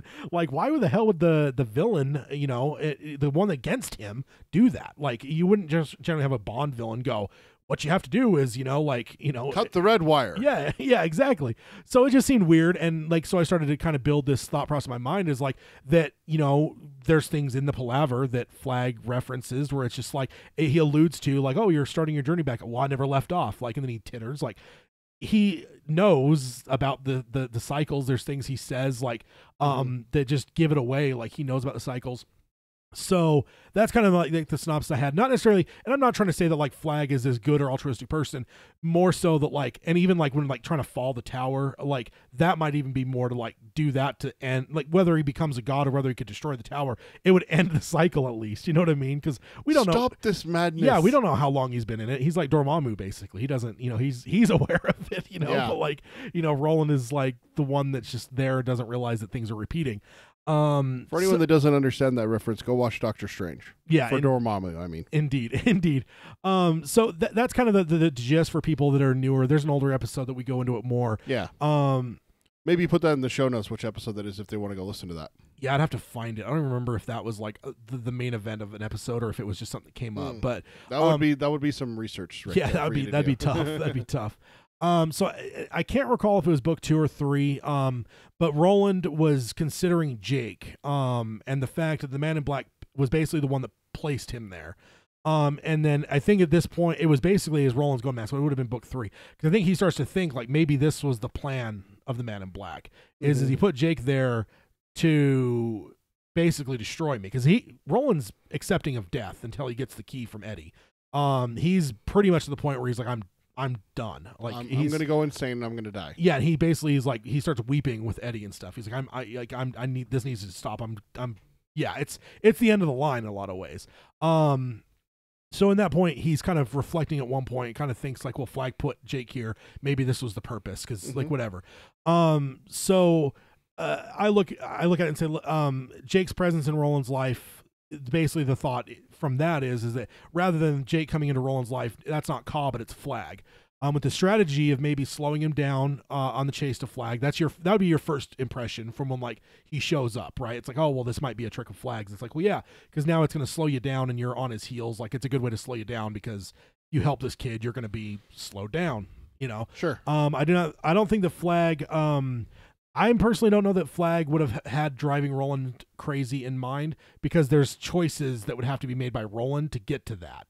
Like Flag would have had to have known that Roland would let him die, which maybe that's something that he could predict, and maybe he could. I guess we all can, knowing Roland. Well, he knew that he was going to catch him and they were going to palaver. He says that. He's like, but it's only going to be us two, so he knew that. Yeah. What he wouldn't know is that as Jack Mort, that he would stop the pushing of Jake. Yeah.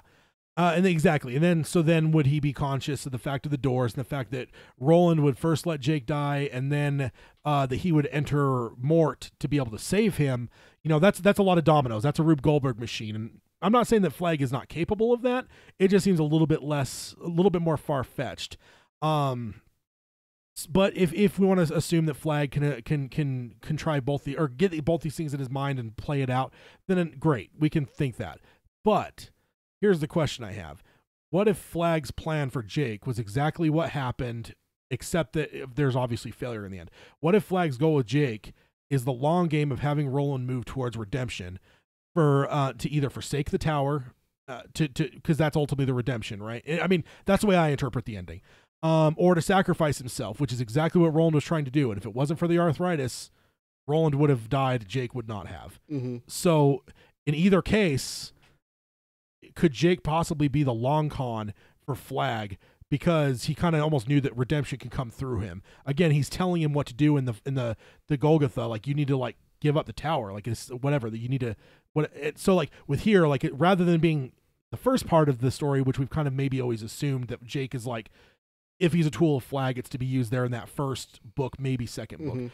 But what if it's more toward the end? What if he realizes that Roland could get this fatherly love of this boy, and it could even be that, like, again, maybe he's trying to not, and I don't think he's pushing him toward redemption because he wants to help Roland. He wants to push him towards redemption because if Roland forsakes the tower to be with his family, which is the quartet, or whether Roland kills himself to save Jake's life, that means that Flag, one, would have unfettered access in a lot of ways to the tower, especially if he was able to snake one of Roland's things to open the doors. Or two, it at least ends the fucking cycle to where he could fucking die. And I mean, who knows with Flag? He could probably come back in some other form or fashion. Read the chat. But someone just brought up a question about that. Do you think Flag actually dies when Mordred kills him? Because he doesn't die in the stand, or he doesn't die in the stand, does he? He shows up. Yeah, and that's true. That's why, so that is somewhat of a thing. But if he were to reappear in another way after dying or whatever it might be, it would probably in his mind be outside of that cycle though now, because the cycle's broken. Roland's not damned in his fucking gerbil wheel anymore, which is dragging Flag along with him. Right. Like it would be transported somewhere else, and like maybe he's always gonna transport out, but at least he'd get out of this fucking loop, he would get out of that. So it's just a thought I had, because like when Roland started considering that, I'm like, you know what, that's something I always lose sight of, is the fact that Roland, one of the first thoughts he had about Jake was that it had to do with Flag, like he put him here, or this is him himself, whatever. He had something, he was very suspicious at first. And I just had never thought about that, and then it just struck me.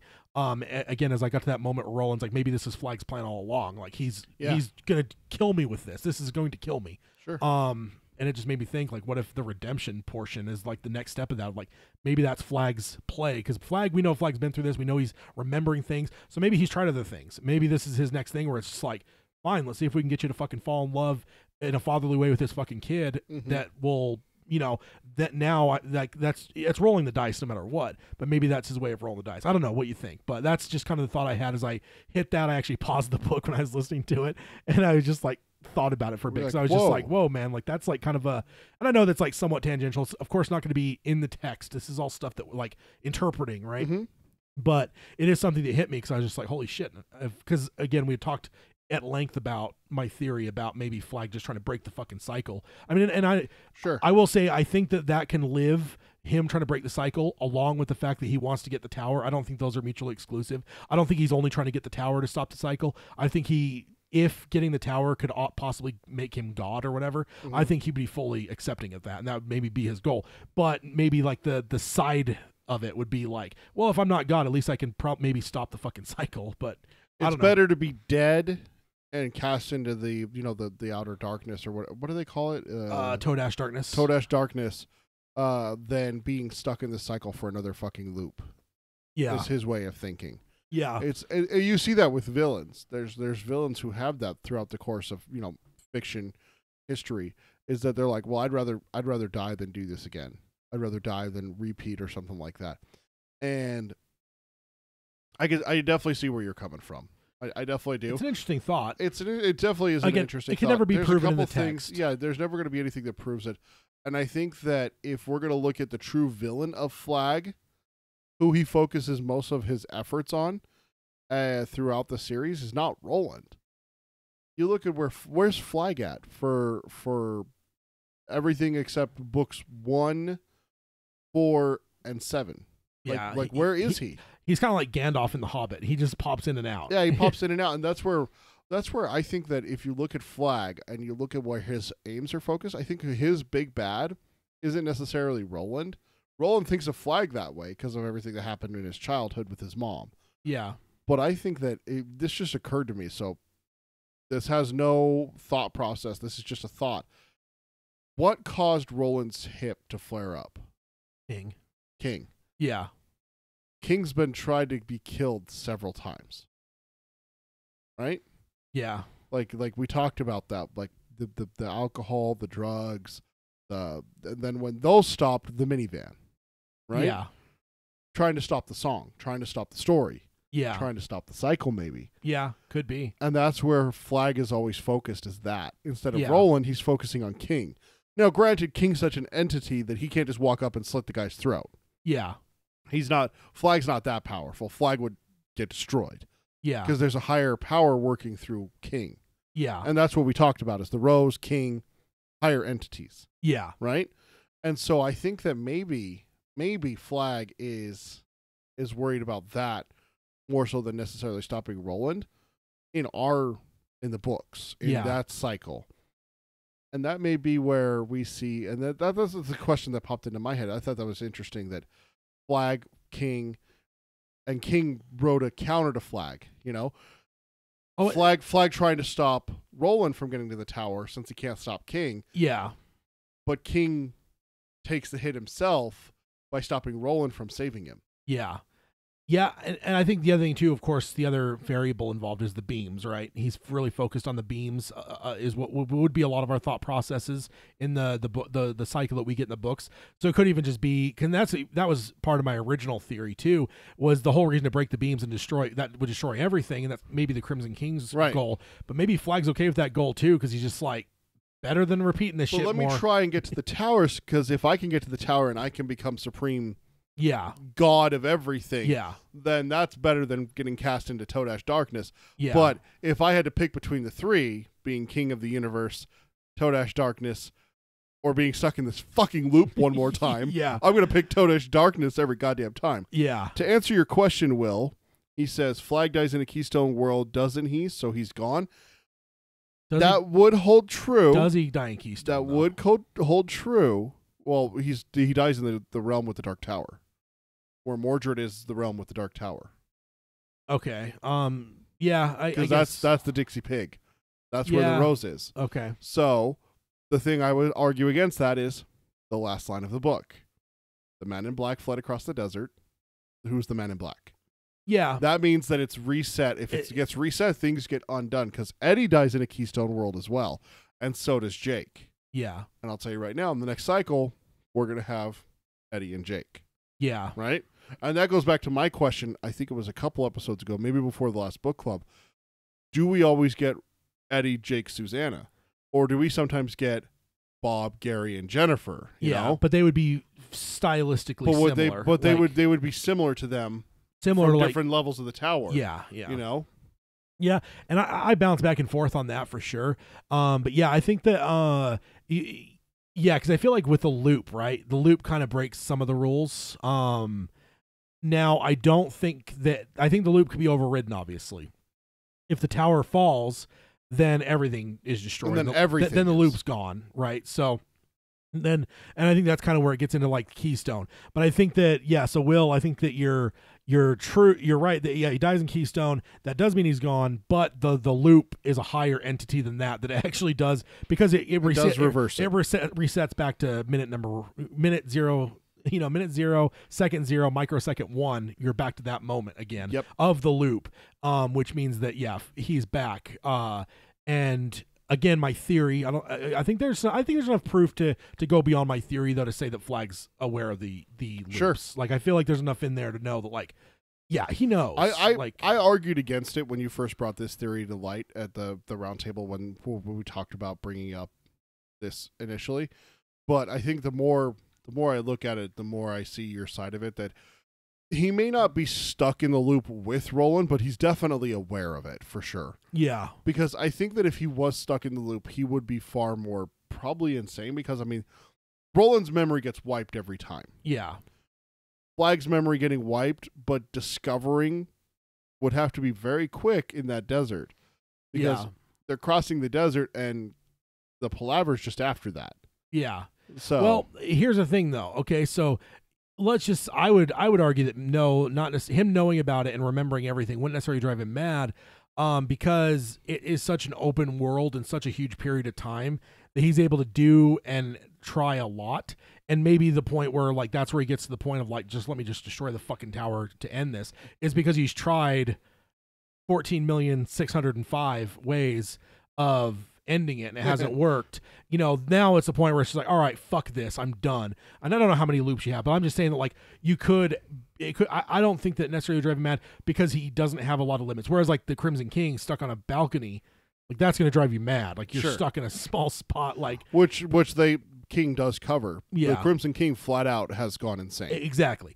But I think the thing that would save Flag from going insane is the fact that he literally has access to, like, every world, a lot of time periods. I mean, he's got a finite amount until the loop resets, but he's got so much he can do that it allows him to, like, maybe there's even times he just fucking ignores Roland and just goes and plays in, the stand? The stand, yeah. Like, plays in a world like the stand.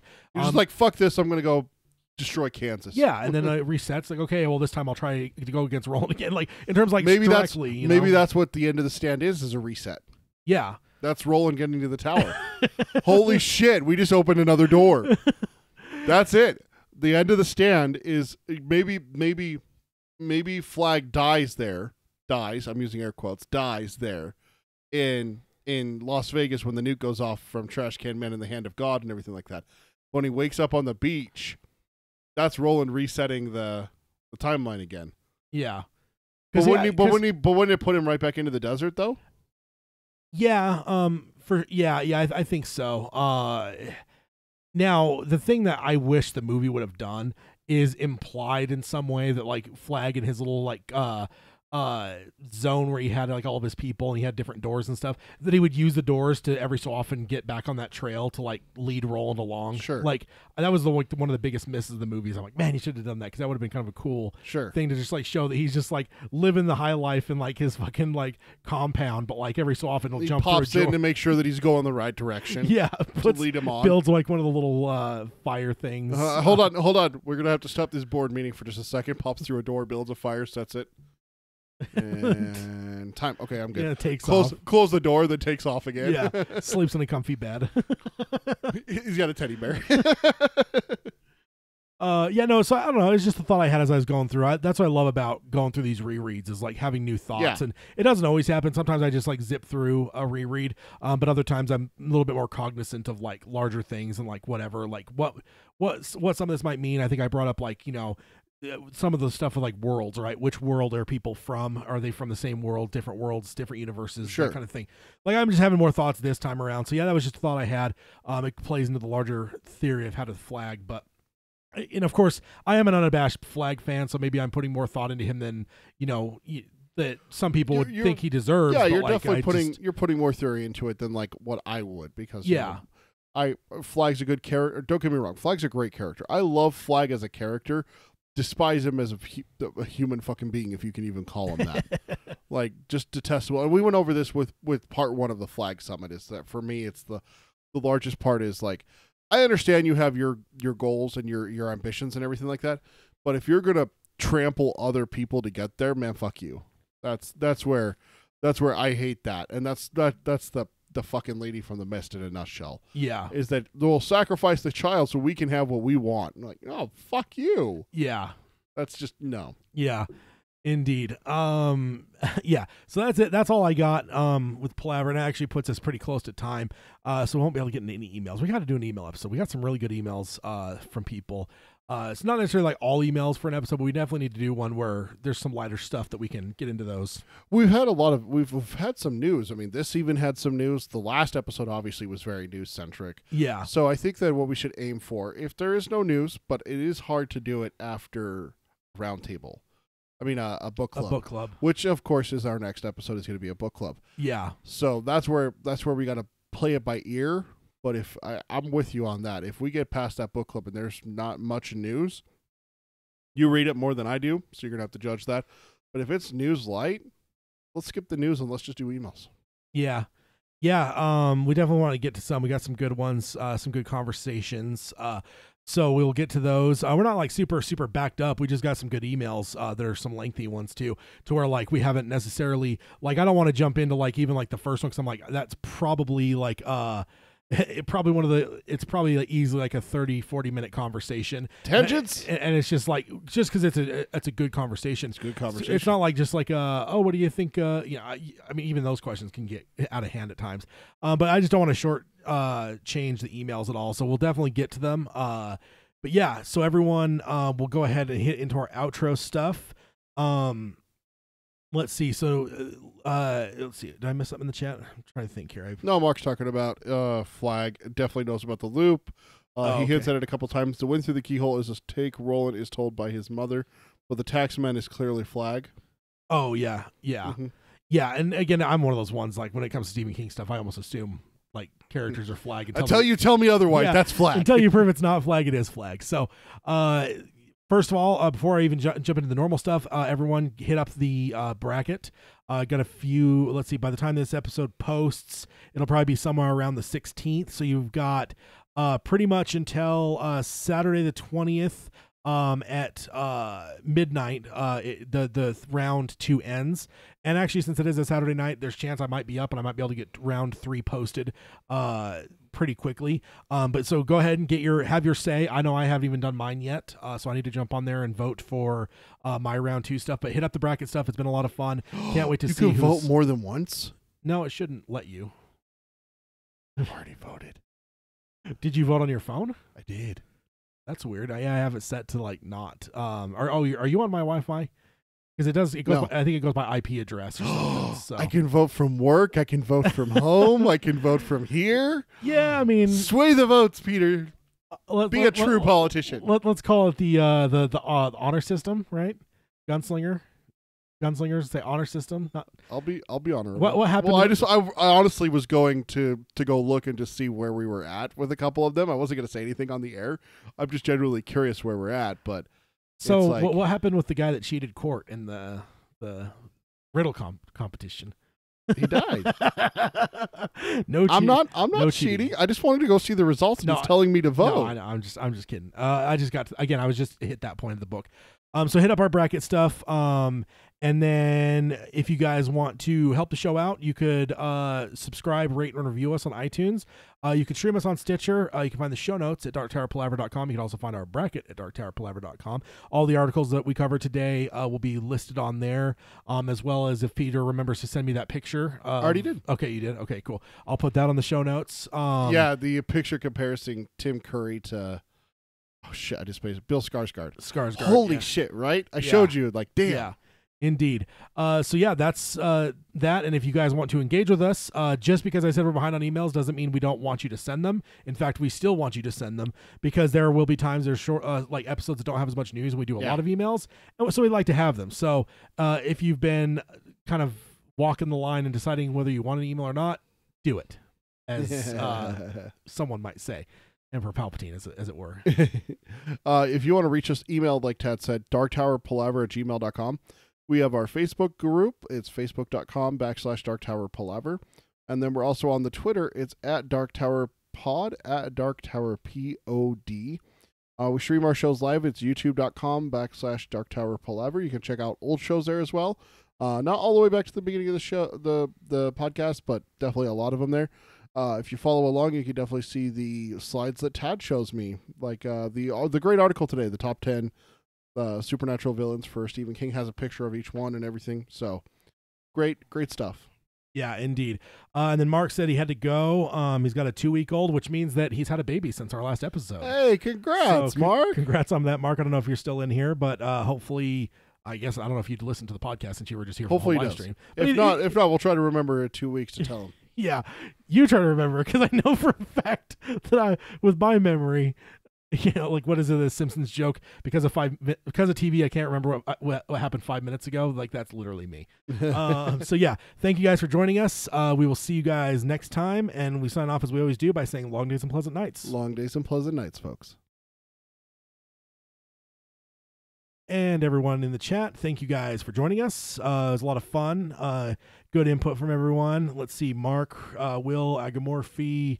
Let's see, there's somebody else too. Will. I thought I said Will. Travis was here early. Didn't see a ton of him, but hopefully he may have been listening. The numbers stayed pretty decent with who we had. So maybe people were just listening, which is totally fine too.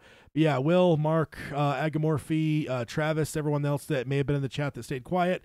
Or if I missed you as I was scrolling through, thank you guys for joining us.